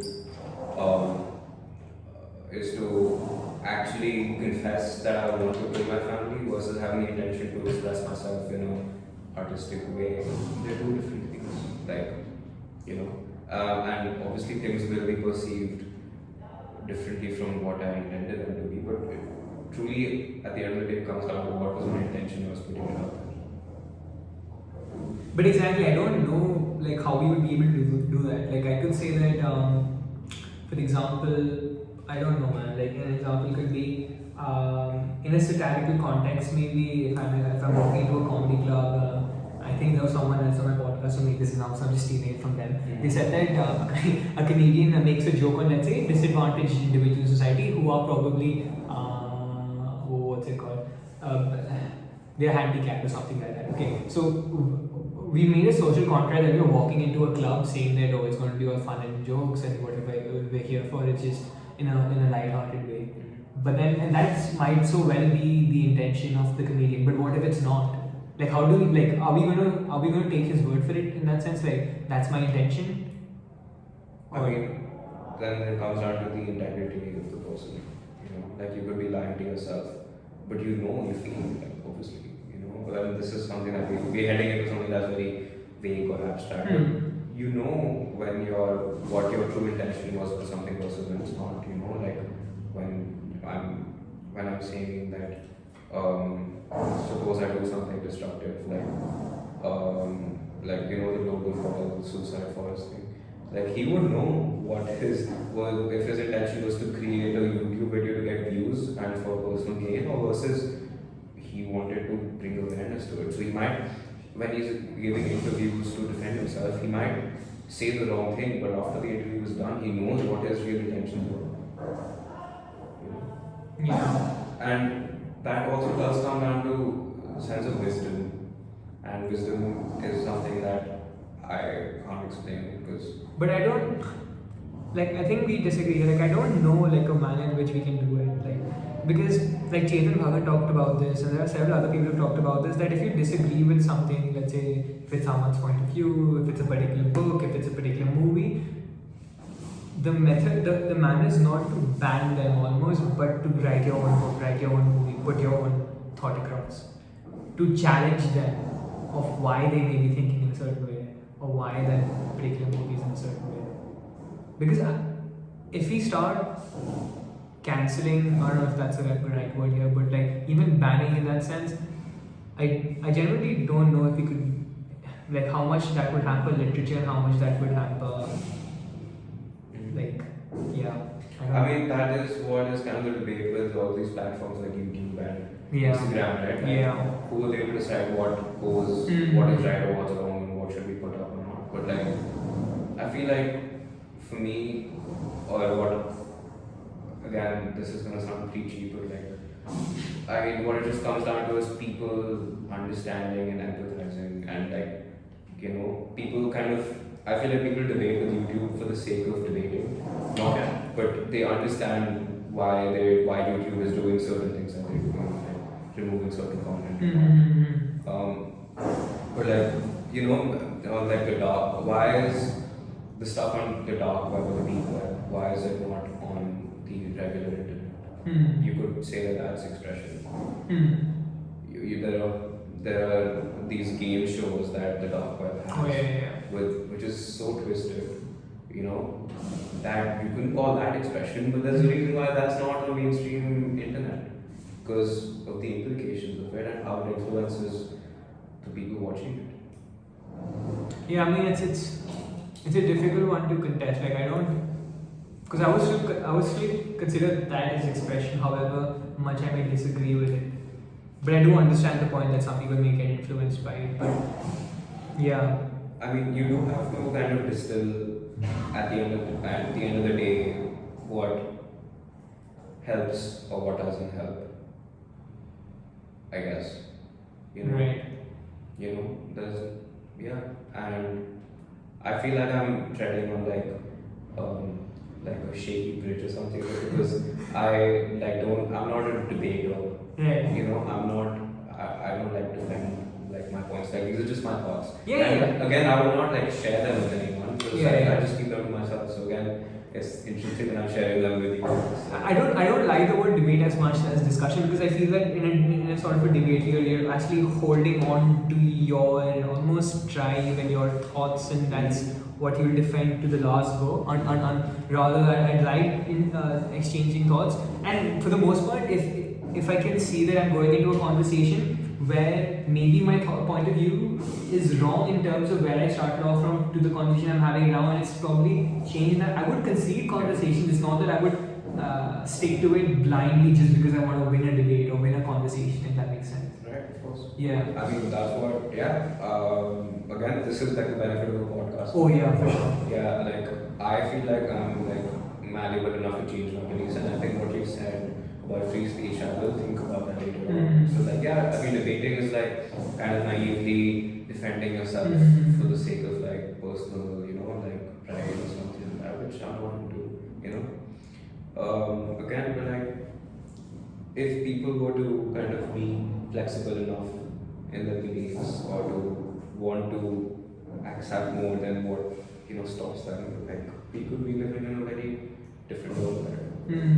Because I mean, another thing, I think somewhere like the thought of climate change popped up in my head. Like people are busy kind of focusing on personal gain through like whatever profit they make from like destroying rainforests and stuff like that, and sacrificing what actually like really matters, which is the long-term survival of our species. So if people were to go less for personal gain and more for what is actually important, we could be living in a very different world. Yes, but I also feel that there's this it's a very tricky thing to talk about as well, because we start talking about social justice warriors, and the same thing which you pointed out with Jordan Peterson and your grandmother even, that you have to get your room in order. And what that means is that you have to take care of yourself. And if you think that you've done that to a sufficient level, then think about your family. And if you think you've done that to a sufficient level, then think about your community. What I see happening more and more, especially with academia and several other people I speak to, is that they feel that everything's almost inherently corrupt, and this is the whole postmodern neo-Marxist doctrine that they have, and that all hierarchies in the world are based on power and not competence, and that we have to tear the system down to reset everything, whereas they haven't indulged in the whole worldview. And I don't particularly agree with that. And Jordan Peterson talks about this, I wouldn't say privilege, but respect that you almost have to garner in society to talk about these issues. As the same ladder you have to climb. So you have to do well for yourself, your family, your community, and then only start thinking about problems of the world and then going on and changing it, if that makes sense. Yeah, definitely. Yeah, because what I'm trying to say is that we're all kind of motivated by personal agendas. See, even like if you have to look at Barack Obama, he's a noble person, he's an honest person, but he would still defend his party's beliefs if they were challenged by the Republicans, you know. So similarly, if you were to like step it down and just look at it in terms of like just regular people, where would we be if we were like really open to understanding or to, I don't know what it is, appreciating other points of view, or like entertaining other points of view? Yeah, or just not having our own personal agendas. Okay. Because I think everyone has a personal agenda to some extent. Like this was another thing we were talking about earlier on the conversation, and that's what sort of grounds us in the way we look at the world, or the world how it appears to us in that sense. What I'm like again, I would like to take example of school.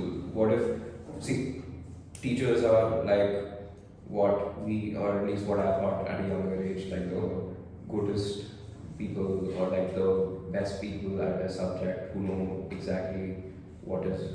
Right, yeah. Yeah, but again, what they teach me is like kind of influenced by how they think as individuals. Yeah.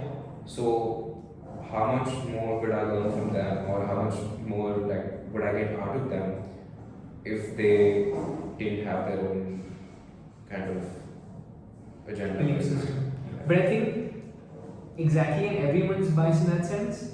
But you almost have to take that, and that's another part of forming yourself as well. Some people, what they learn at school and high school, whatnot, that's what forms them, because they don't go on to exploring other, let's say, points of view, ideologies, philosophies, whatnot. Yeah.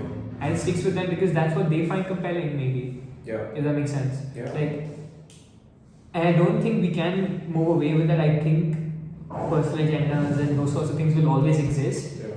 We just have to be cognizant that we have to reduce it to the bare minimum, if that makes sense. Yeah. And only stick on to the bare necessities of what we hold on to, if that makes sense. And entertain every point of view that's there, because who are we to say that our point of view is correct? Like, this is another thing that Jordan Peterson talks about in his book, that when you enter into a conversation with another individual, assume that the individual is speaking to know something that you don't. Yeah. And what this allows you to do is just have a blank slate and just take his points of view across. Yeah. And this is another thing I've started to learn with podcasting myself, and why I find this as an art in that sense is because when you're talking to me, or when you're talking to me, really, I'm not so much thinking about what I want to say next so that I can impress Samarth or impress my guest. Yeah. But I'm actually indulging in what you're actually saying. I'm intently listening and then trying to understand, okay, what did you mean there, Samarth? Like, is this what you put forward? And then trying to maybe work my way across. And I think that's a much healthier way of living, having conversation, but also living life in that sense. Yeah, definitely. That's very true. I also feel like, dude, it's like such a we kind of go round and round in circles, right? We're debating or we're having a discussion about what is a healthier way of approaching things, but also if we were to do that, there will be something else that we're missing out on. And I think we fail to appreciate how good things are already. Oh yeah. Because I mean, it's kind of. I mean, like you pointed out yourself, right? The reason we're having this conversation is because we don't have to worry about food, what time we're going to go to sleep, because everything is taken care of. Yeah. If that makes sense. Yeah, and exactly. So it's just see, this is why I kind of have to take a break from talking about this kind of stuff, because it's just like you go down and go and you just feel like you can never come out. Like again, so exactly. So I mean, I can talk about another thing that I do, like kind of break away from this kind of mess that I just feel in my head talking about this. Like I love exercising. Yeah. What do you? Yes, and this is another thing that when I speak about this to people, some people agree with me and some people probably don't. It's the fact that I find it very meditative in some sense, because you're in your zone and you're focusing in on that particular exercise, that particular machine you're on, or whatever weights, cardio, whatever you're doing. Mm-hmm. And that's very meditative, and I find that with a few things that I do. So I've recently started playing golf, and that sort of has it because you're in your zone and you're only focusing on one particular thing. Yeah. And also meditation, Yeah. like when you're simply focusing on your breath, just one particular thing you're focusing on, and nothing else almost matters. You try to focus on one thing. Yeah, it's very difficult. Yeah. It's very difficult. Yeah. Yeah, definitely. I think exercise stands as a great metaphor for me. Like this is my approach to it.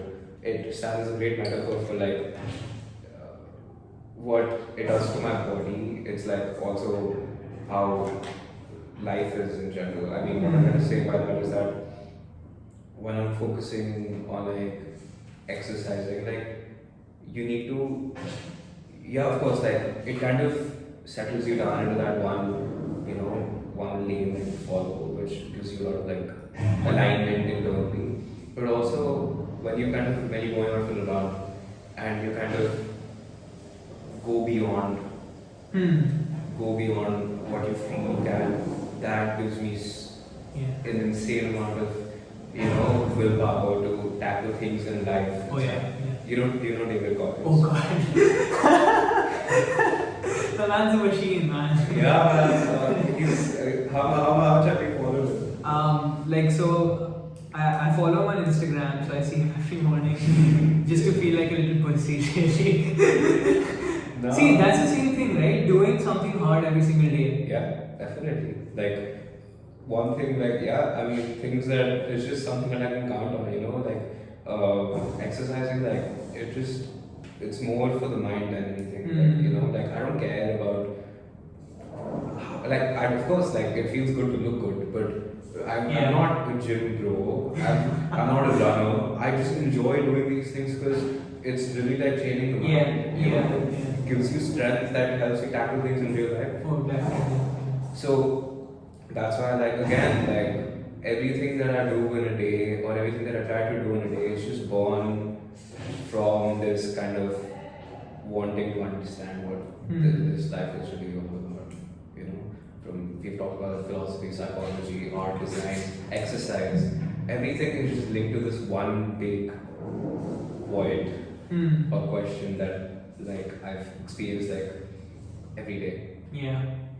And I realized that I feel like I realized I was self-conscious at a pretty early age. I realized I was talking to myself. And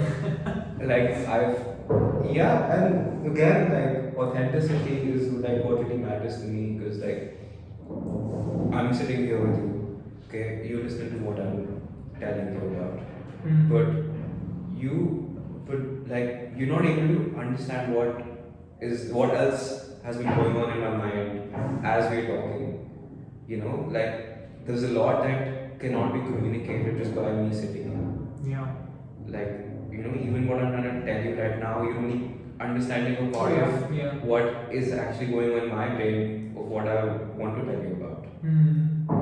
So yeah, like that's why everything kind of comes together for me, and like I realized that like that's what really matters to me, like to express who I am for what I think about, and yeah, like in a lot of aspects of things, I guess. There's so many things to unpick, but just on the fact of just sticking to one task, like it's so, like I find it so powerful and so spiritual, really. Because what I've done with the way I study is when I'm working on something, if it's a college assignment or if it's just something I'm working on, like I set out a certain period of time during the day where, okay, if I'm reading a book or if I'm working on something, and when I'm simply concentrating on one task, and this could be even exercise or whatnot as well, that's just so liberating in a sense. It's you're spiritually there almost, and it's very difficult in the to moment. yeah. Yeah. And some people call this what's it called? Some people call it the zone. Some people call it like this Flow. the flow. Yes, that's it. But yeah, I mean, I don't know how true that is, or if it's just like, or it's maybe just me keeping my distractions away. But like I find that I get a lot more work done, and I'm much happier if I'm simply doing that than okay, if I'm studying as well. Maybe there's a text notification that's coming. It's just simply better if I'm just doing one thing, and yeah, it's so much liberating. And this brings me to like a philosophy that's there in the Gita as well. It says that the real way of living life is living each moment to its fullest. Yeah. So what it means is that if you're eating food, simply eat food and not watch a video with it, or have a conversation with someone, but just be with your food and try to be with the person who's probably made the food or the ingredients in the food. Yeah. And yeah, that's like, have you thought about something like you were talking about exercise and things like that, but like what do you think it is like about this just focusing on one particular task and yeah, putting all your energy in it? Absolutely right. I think especially the world that we're living in right now, everything is kind of next. If I there's something that I noticed, like with myself at least. If at night I'm going to bed, I can't wait to wake up in the morning. When I wake up in the morning, I can't wait to brush, to drink my water, so that I can start doing things. When I'm doing things, I get a little break because I'm like doing my work. But after my work, I'm thinking about what's next. Like right now, after this podcast, I'm gonna go sit in my Uber and wait to get home. And then when I get home, I'm gonna wait to do certain things. But life is happening like at this moment. Yeah.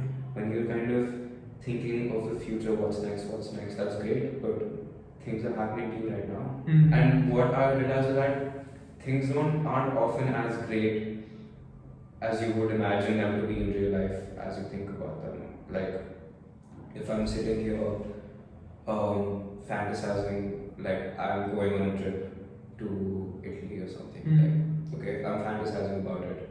Okay, I'm sitting here, alright? And then I fly there, and when I'm in the flight, I'm just waiting to land and get out of the airport so that I can actually start exploring. But when you start exploring, you're like, it's not as special as it felt to you when you were in that thought. Yeah. So, like, literally, if you're in the moment, you can enjoy things for what they are. And that is extremely tough to do. Yeah. Because I've tried it, but you can't help yourself but think about what's next. Do you know what happens? And I've seen this with myself, and I think I'm getting better at it. Is that your mind will start playing tricks on you. So what happens is that when you start studying, let's say, or working on a document, writing an essay, what have you, there'll be things that start to pop up in your head, which will be important. Maybe not as important as the task you're doing, but still important. Let's say do the laundry, clean the dishes, or things like that, which are important. You have to get to them.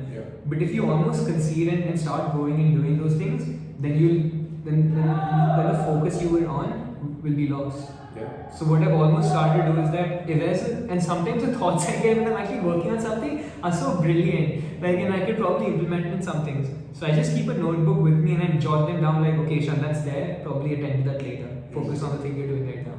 Have you found that in yourself? Like maybe when you're working out, there's this, oh, that's something I could do, but then you say, oh, should I go and do it right now because otherwise I might lose it.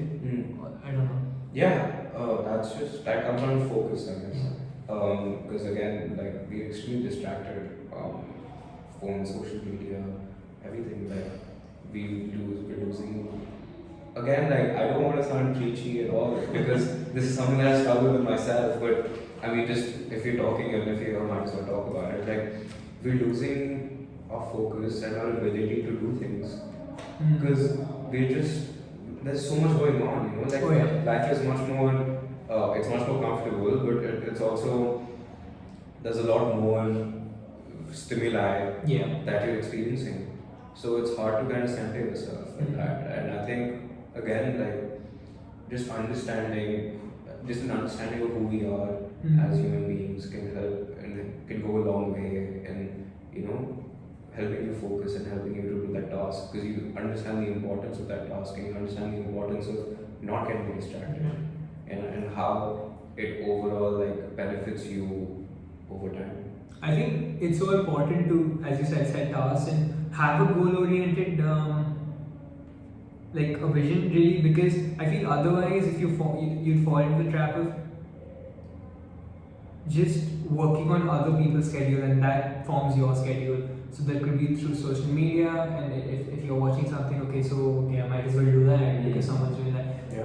Otherwise, what I try to do is that at the beginning of my day, if I'm sitting down with the things I want to do and I want to schedule my day, I want to do the things I want to do and then maybe look at other. So even with events and things like that, if I get an email in the morning saying that or a friend messages me saying that we're doing maybe midday saying that we're doing something which you want to join, I generally don't want to do that because if there is a set of tasks I have in hand which I want to complete, maybe if they say next week, tomorrow, day after, then I know then I can schedule a time out for that and I know that I'm spending that time. But if it's almost that external stimulus coming with my predetermined sets of things I want to get through, then I don't know how true I will be with myself as well for the future tasks and goals I set for myself. Right. Because who's to say that if I've broken it, let's say a few times, and I won't do that again? If that makes sense. And if you don't define your priorities, then like you kind of floating. You don't have something to ground yourself to. Like if you don't define your priorities, the world will define your priorities. So but also an interesting thing is that when this lockdown happened in March, like I don't think we can like not mention it. It's just such a crazy one. Like I had school going on and everything stopped. So I decided to just give myself like a really tough routine. Like I would wake up at 5 in the morning, go for a run, come back, do work, do this, do something, have a proper structure, work out again in the evening. And I did that for like 3 months or something. No, like, I don't mean it in that sense. And then one day I just crashed. I just couldn't do it, like because it was obviously because of all the extra pressure because of COVID and everything, but also that even though on paper I was doing everything that was right, following everything, focusing, working out, working on my body, my mind. On paper, the best version of myself I can be. I just crashed one day. And then I realized that don't be so hard on yourself to follow all of these things. It's also about, like, sorry to cut you off, but it's also about like not being a tyrant with your schedule. This is something John Mason talks about. And doing the things you want to do, structuring the day you want to have. And obviously, if you have a little bit of common sense, you would schedule in things that are necessary to have been done. So let's say if that's exercise, if that's work, then you would schedule those things in. But also schedule things you like to have.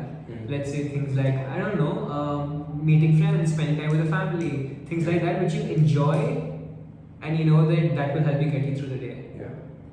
And not being a tyrant and saying that, because things like that will happen, and it's not only with you, it happens with everybody. Everyone, I think, has been on something like that and has crashed really. No, and that was obviously because I would have like loved to spend time with like my friends or go out, but I couldn't like physically because of the lockdown. So I just took it upon myself to do everything that I can within my power to like live the ideal day. But that didn't happen. So then after when I crashed, I just like took the opposite route. Like Okay, that happens a lot. yeah, like I realized I have to start like living again. Like I started ordering food every day. I didn't care about what. See, but this is the classic thing that happens when many psychologists talk about this. Is that, for example, if there's an individual who has problems with smoking, and if they want to go on a schedule that helps them go off smoking in that sense, and if they've been diligent with that for a week or so, and maybe they're invited to a party and they have a smoke. So what happens is that because they've gone, they won't simply have the smoke. They have like 27 cigarettes that day or something like that. Yeah. And then the psychologist or the therapist they're going to would say that what should have rather happened was that it's okay if you miss it a little bit. Maybe you have a smoke. That's okay. You're just human. Yeah. But then that will still help you go back on the track rather than if you totally go against it and start having smoking 15, 20 cigarettes a day again or something like that. Definitely. Same thing can be applied to diet. That's why dieting. I do like a cheat day like once a week, sorry. So and yeah, because the thing is I like food as well, but I feel that like I want to be regimented, but I want to experience things as well. Yeah. So again, okay, is having a cheat day or a cheat meal the best way of approaching things? What if your routine was in such a way where you didn't have to call a meal a cheat meal, that you're escaping away from something, but rather have it as a part of your routine so you enjoy every meal? Oh yeah. So, but this is like I know about this. So there's this person called Naval Ravikant who talks about this, and he says that structuring things that you know are good for you, but you also like. So like working out with friends, playing soccer, something like that. So you know that's good for you, but you're also doing something that you'll enjoy. Yeah, definitely. So yes, but I also want to have things which we know are bad for us because maybe I enjoy them. Maybe I enjoy having a drink once in a while. Maybe I enjoy having something that's sugary, even though I know that it's bad. But I want to experience the way it's being made. Dude, I'm completely with you because right now, like literally what my schedule is that I will go hard in the gym. I will like bust out whatever I can. Yeah. But after the session, rather than having something like healthy, I would get a chocolate milkshake and I will order a big burger with fries and I'm going to enjoy it. Like that's literally what I did last night. So yeah, I mean of course like I'm not as lean as I was like a couple months back, but I'm enjoying stuff. And the best thing is that I'm conscious about it. When you kind of go on a diet and then you just also like depriving yourself of everything and then you fall back and you have like equalize everything in like one day. If you're not conscious that you're doing that, then that can be harmful. But if you realize that yes, I have an strict diet, but I'm going to kind of allow myself to do this, and you're conscious about it, that's what makes all the difference. Because you can kind of bounce back since you're aware about it. Oh yeah, it's really important. Yeah. So so coming back to that point, like when I decided to like not be so hard on myself, I was conscious about it, and since then, like what my initial point was that it's just not about the end result that you're chasing. It's kind of the journey of it, which is really what we're all learning as. Yeah, for sure. There's this other particular question, and this is related to art again, I like art related questions. I seem to like art, so it kind of fits. No, so yeah, because there was another good way to segue into this particular question. It's cool. But yeah, so this is thing I've been thinking about, and it's not only in terms of visual arts or let's say digital art or things like that, but all forms of art in general that we may consider art. Is that do you feel that if there's a piece of art, the person who's putting it forward as the painter, the artist, the writer, he or she has to experience it for them to put forward that art, or could it simply be without an experience? Like, is that even possible? Like fake it till you make it types, or maybe, or maybe if a particular writer is describing a particular place, does he or she have to be there to talk about it in full eloquence? If that makes sense. No, I mean, okay. Or whatever the example may be, I'm just putting forward. Yeah. An example I can take is of what is the sea lost city of Atlantis. No one has seen it, but people paid it. Because, I mean, sure, that's art. Like, people interpret it in their own way. I mean, that's cool. Again, like, I'm no one to say, yes, this is art, no, this is not. I mean, just the sheer creativity or just putting out one's own interpretation of what Atlantis could be is art in itself. Yeah. You know, like, that's what is interesting. Like, yeah, like, these kind of solid, is it art or not art, is like, I can't comment on it. It's, I don't think anyone can in that sense. So how deep, like, how much do you like look at art or are interested in artists and stuff? Like I have to confess, I don't like I appreciate it, but I don't think I spend as much time as I should be really if I am so attached to it. And I say looking at paintings or those sorts of things. Like I mean, like I'm not that much of a music listener myself as well. Like you don't? Not that much, no. Okay. I think I listen to very few artists, but that's probably just me. Like I appreciate the music I listen to, but it's not as much as the kids my age listen to or whatnot. But I like reading books. I think that's a way I consume art. I think literature. So what kind of music do you listen to? I don't know, like this. Probably I'm shamelessly saying Bollywood music or something like that. That's cool. I mean, like, that's your scene. No, but even when you're talking about Bollywood music, like I'm no expert here because I haven't probably listened to as much. But like there's different trajectories obviously in different genres, and these are different ways of music really. Yeah. Like classic Bollywood, previous, I mean, some Bollywood music can be like extremely like beautiful. Oh yeah. But like what comes to my mind when I hear Yeah, because that's the way people our age would associate to Bollywood music, if that makes sense. So I don't listen to as much as like what's happened currently. It's much older, you know, some traditional or whatnot. No, I mean that's great. Like it's like Qawwali music and stuff. Yeah, I like Qawwalis. So that's another thing with me. So I like poetry. Like I read poetry and I like poetry. I write poetry as well. And that's another thing. I think it translates. Obviously, some songs have that essence to them, but also things like Qawwalis and things like what's it called? So things like that. They have this synchronicity and this rhythm and importance of words, which resonates with me much more than simply tunes. Even though that's great, and I know people appreciate that a lot, but for me, it's more if there is more meaning to the words than simply the tunes.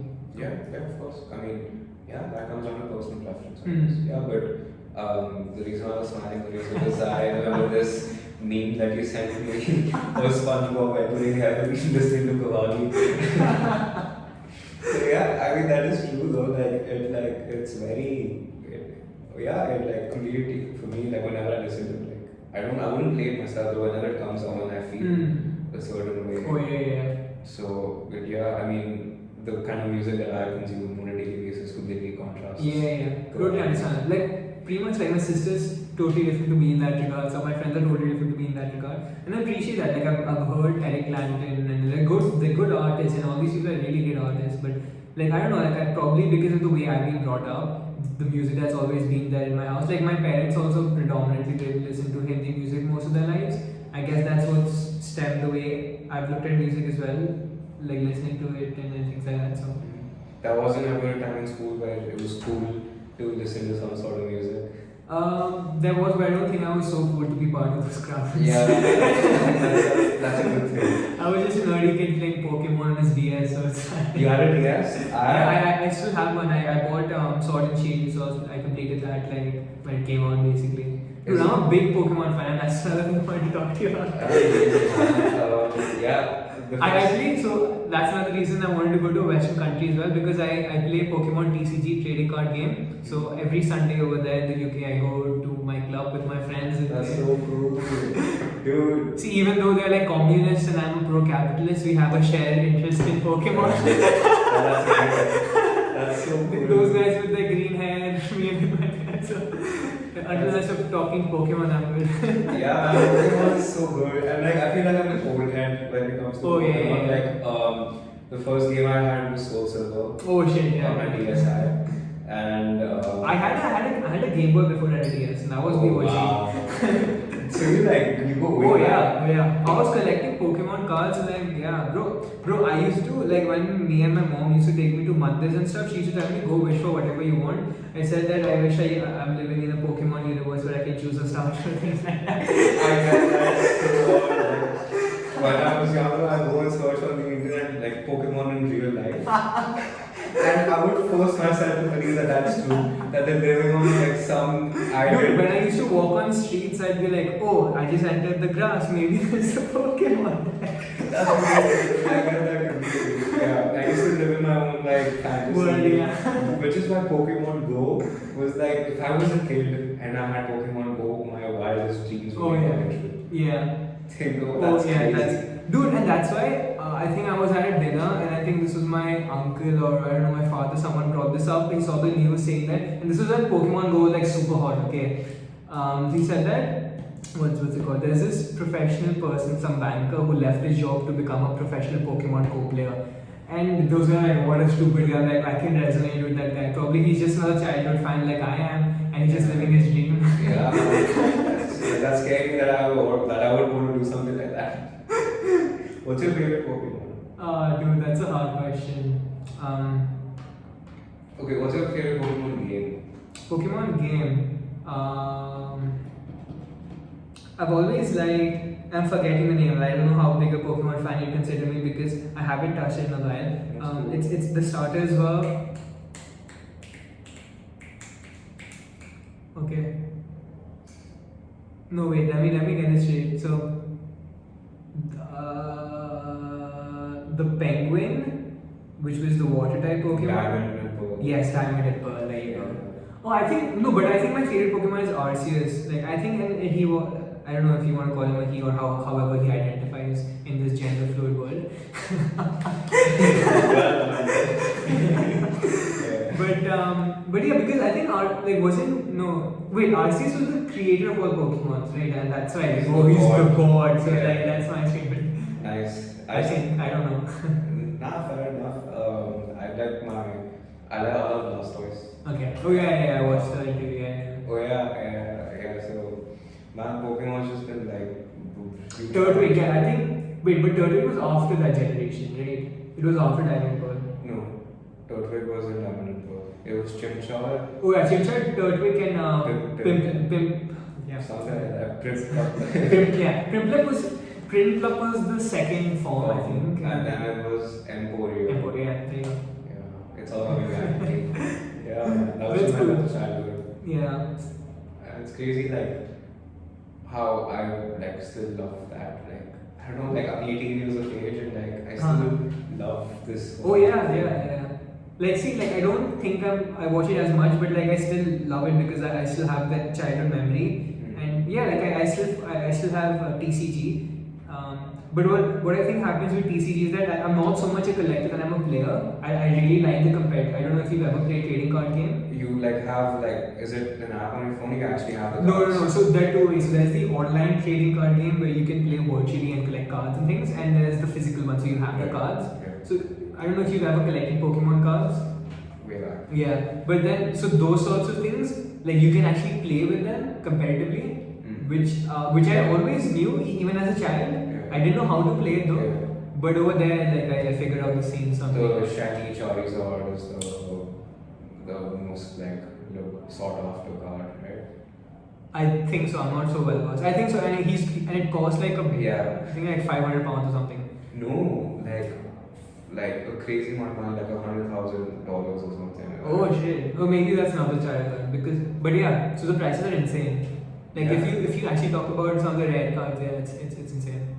Yeah, it's crazy. People spend that much money on stuff like that as well. Like, insane. See, but that's then again like this aspect of fantasy, and I wouldn't correlate to religion in that sense, but like it's still something people like, and I wouldn't say that just because it's not real and what we would consider real, we should throw it away. If that makes sense. Yeah, I mean, you can talk about shoes that way. Like at the end of the day, like people who are like really into sneakers, like the Yeezys. You know what these are. Yeah. Like, you can either look at it as something which is like it costs very little to make, but it's being sold for such high prices. You know, you can just look at it as something that you wear on your feet, or you can look at it like as something that's like monumental in terms of, you know. Bro, you're so fascinated by sneakers. I have to ask you about Kanye. Like, what did you think about him running for the candidacy in the US, like for president? I'm so sorry. It's okay. I think that's my move. I knew that, like, Yeah. everyone knew that Yeah. it's not for real, that it would, but like, after Trump, like, I wouldn't be surprised if he was elected president. Like, what are your thoughts on Trump? See, like, okay, so, I don't think Joe Biden is that much of a big upgrade on Trump in that sense, and I don't think that the Democratic bigger an upgrade than Trump is. Yeah. And I don't think the Democratic Party did any justice in the candidates they put forward. I would have really liked. So there's this younger candidate they have, Buttigieg. I think he would have been a great shout in terms of giving someone a race and then even taking it far. I think Trump would have won the elections if it wasn't for the coronavirus. Obviously, that's easy to say right now because it's always been such a big thing. But I genuinely think that Joe Biden is not that inspiring a choice, and some of the policy things that he's done.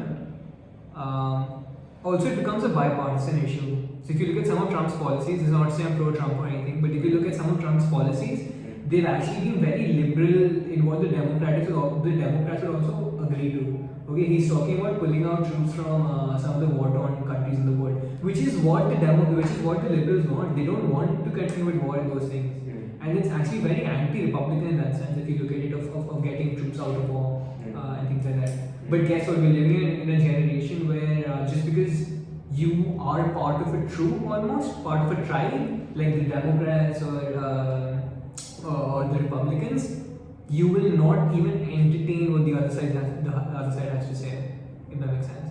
Which is what the example that I gave. Oh yeah. But that's happening with everything, like someone like with the food we eat, with everything, man. Personal agendas, yeah. I mean, but coming back to that, which is what he says in the book, that it's like running another business, you know. Politics is not really like another like higher game that you're playing. It just comes down to you know, the political stuff, and like it's because it's run by human beings. Oh yeah. Another thing that Obama talks about in the book, and I'd really recommend the book to anyone who's watching or listening. It's Obama. I think this is his first volume, and then he's written. So there's probably another one going to come on soon, I guess.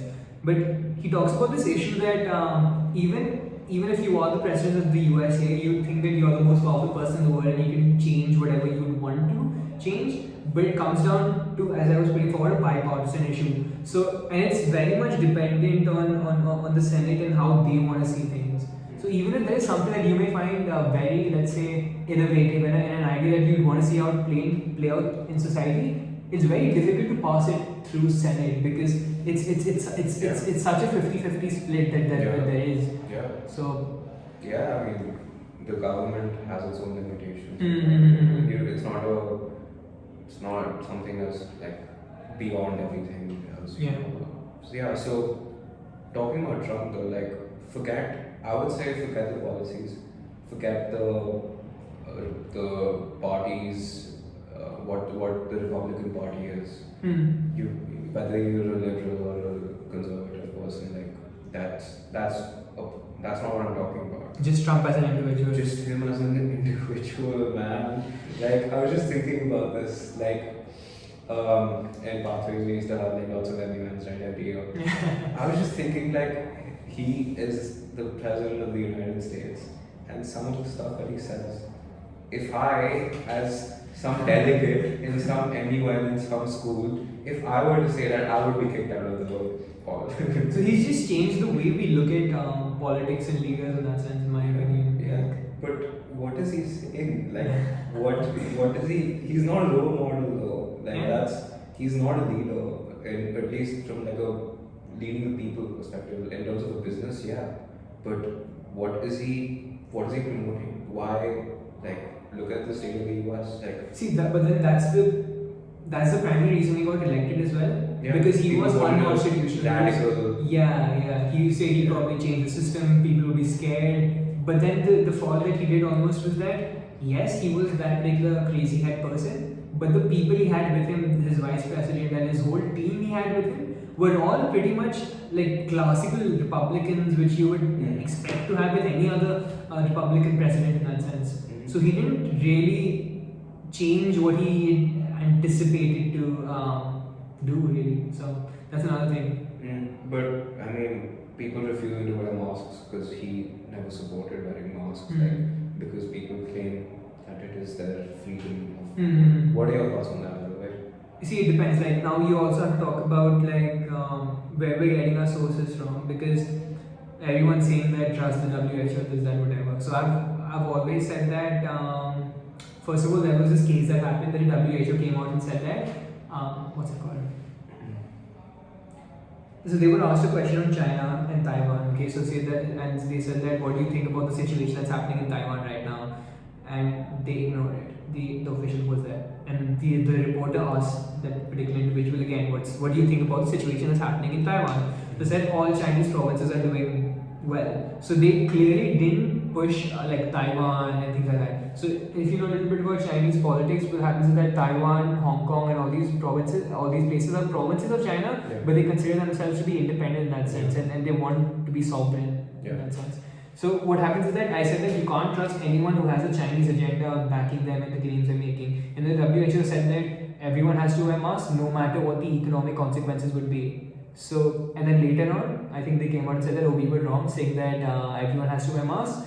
Western countries would probably have to wear masks and do a lockdown, but it's almost the cost of having a lockdown in, let's say, third world countries like India, Bangladesh, Pakistan, those sort of countries, it's much greater than, let's say, the lives that we lost. And that's what's actually been happening with the economic analysis that's coming out of these countries, like India, Pakistan, all these sorts of countries, that it's simply not possible for them. Like, I think there was an official from Somalia or someone who said that if we stop farming today, we will die in a month or something. Because it's so rapid for them that they have to, they simply can't shut down, if that makes sense. They don't have supermarkets and things like that to go to. I understand the perspective, that's why. So yeah, that's what my thoughts would be. Yeah, no, but what you're saying is absolutely correct. But like beyond the, you have to look at it on a situation by situation basis. So yeah, but beyond the orders by WHO or any organization, I'm just talking about morality, morals, not getting into the specifics of how the events went down, but just the moral thinking of an individual. Oh, I understand the perspective that some people are putting forward that it's an infringement on your freedom in some sense. Yeah, I understand. But then you have to look at it in a utilitarian perspective, which is like the greater good of society in that sense. So, and even though that's not a perspective I take all the time, but like if you look at it, if you look at the case in Japan or something, like what's the cost it would actually be towards you as an individual simply wearing a mask and being able to do everything else in society. You can go to stadiums, you can do work, you can do this, that, but simply wearing a mask.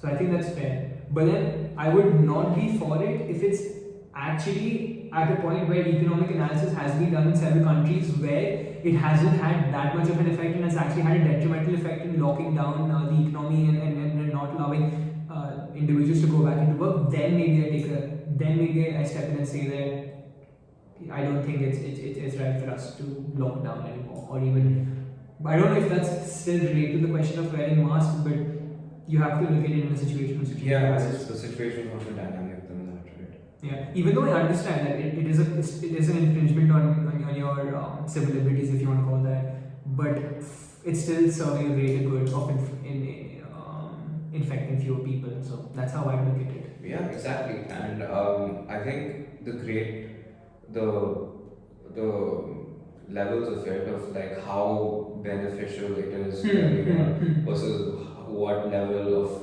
your personal sorry, the cost you let for like in terms of freedom. It shouldn't even be questioned. You know, it's not something that's very close. They're very far apart, and like so it just goes to show like the morality or the moral thinking of people, I guess. Oh yeah, for sure. Dude, Samarth, we've just done 2.5 hours, man. I've enjoyed every single minute of it. It's just flown by. But yeah, just before we leave, if there's anything you'd like to say, anything you'd like to plug, feel free to. But yeah, I've enjoyed this conversation thoroughly. Maybe we can do this sometime again with fewer noises from the background. But yeah. That sounds good. Yeah, absolutely. I enjoyed having this conversation with you. All props to you, having this setup and having people come on. I think it's great what you're doing, and a pleasure to be here. I wouldn't really want to plug anything. It's really just guys, just follow Uncommon. I think they're doing some great work. But yeah, I don't think someone's saying it out. Yeah, and subscribe to this podcast. Yeah, sounds great, man. Thank you so much for having me. No worries. Hope to have you sometime again in the future. Sounds good. Yeah. See you guys. See you. Thank you.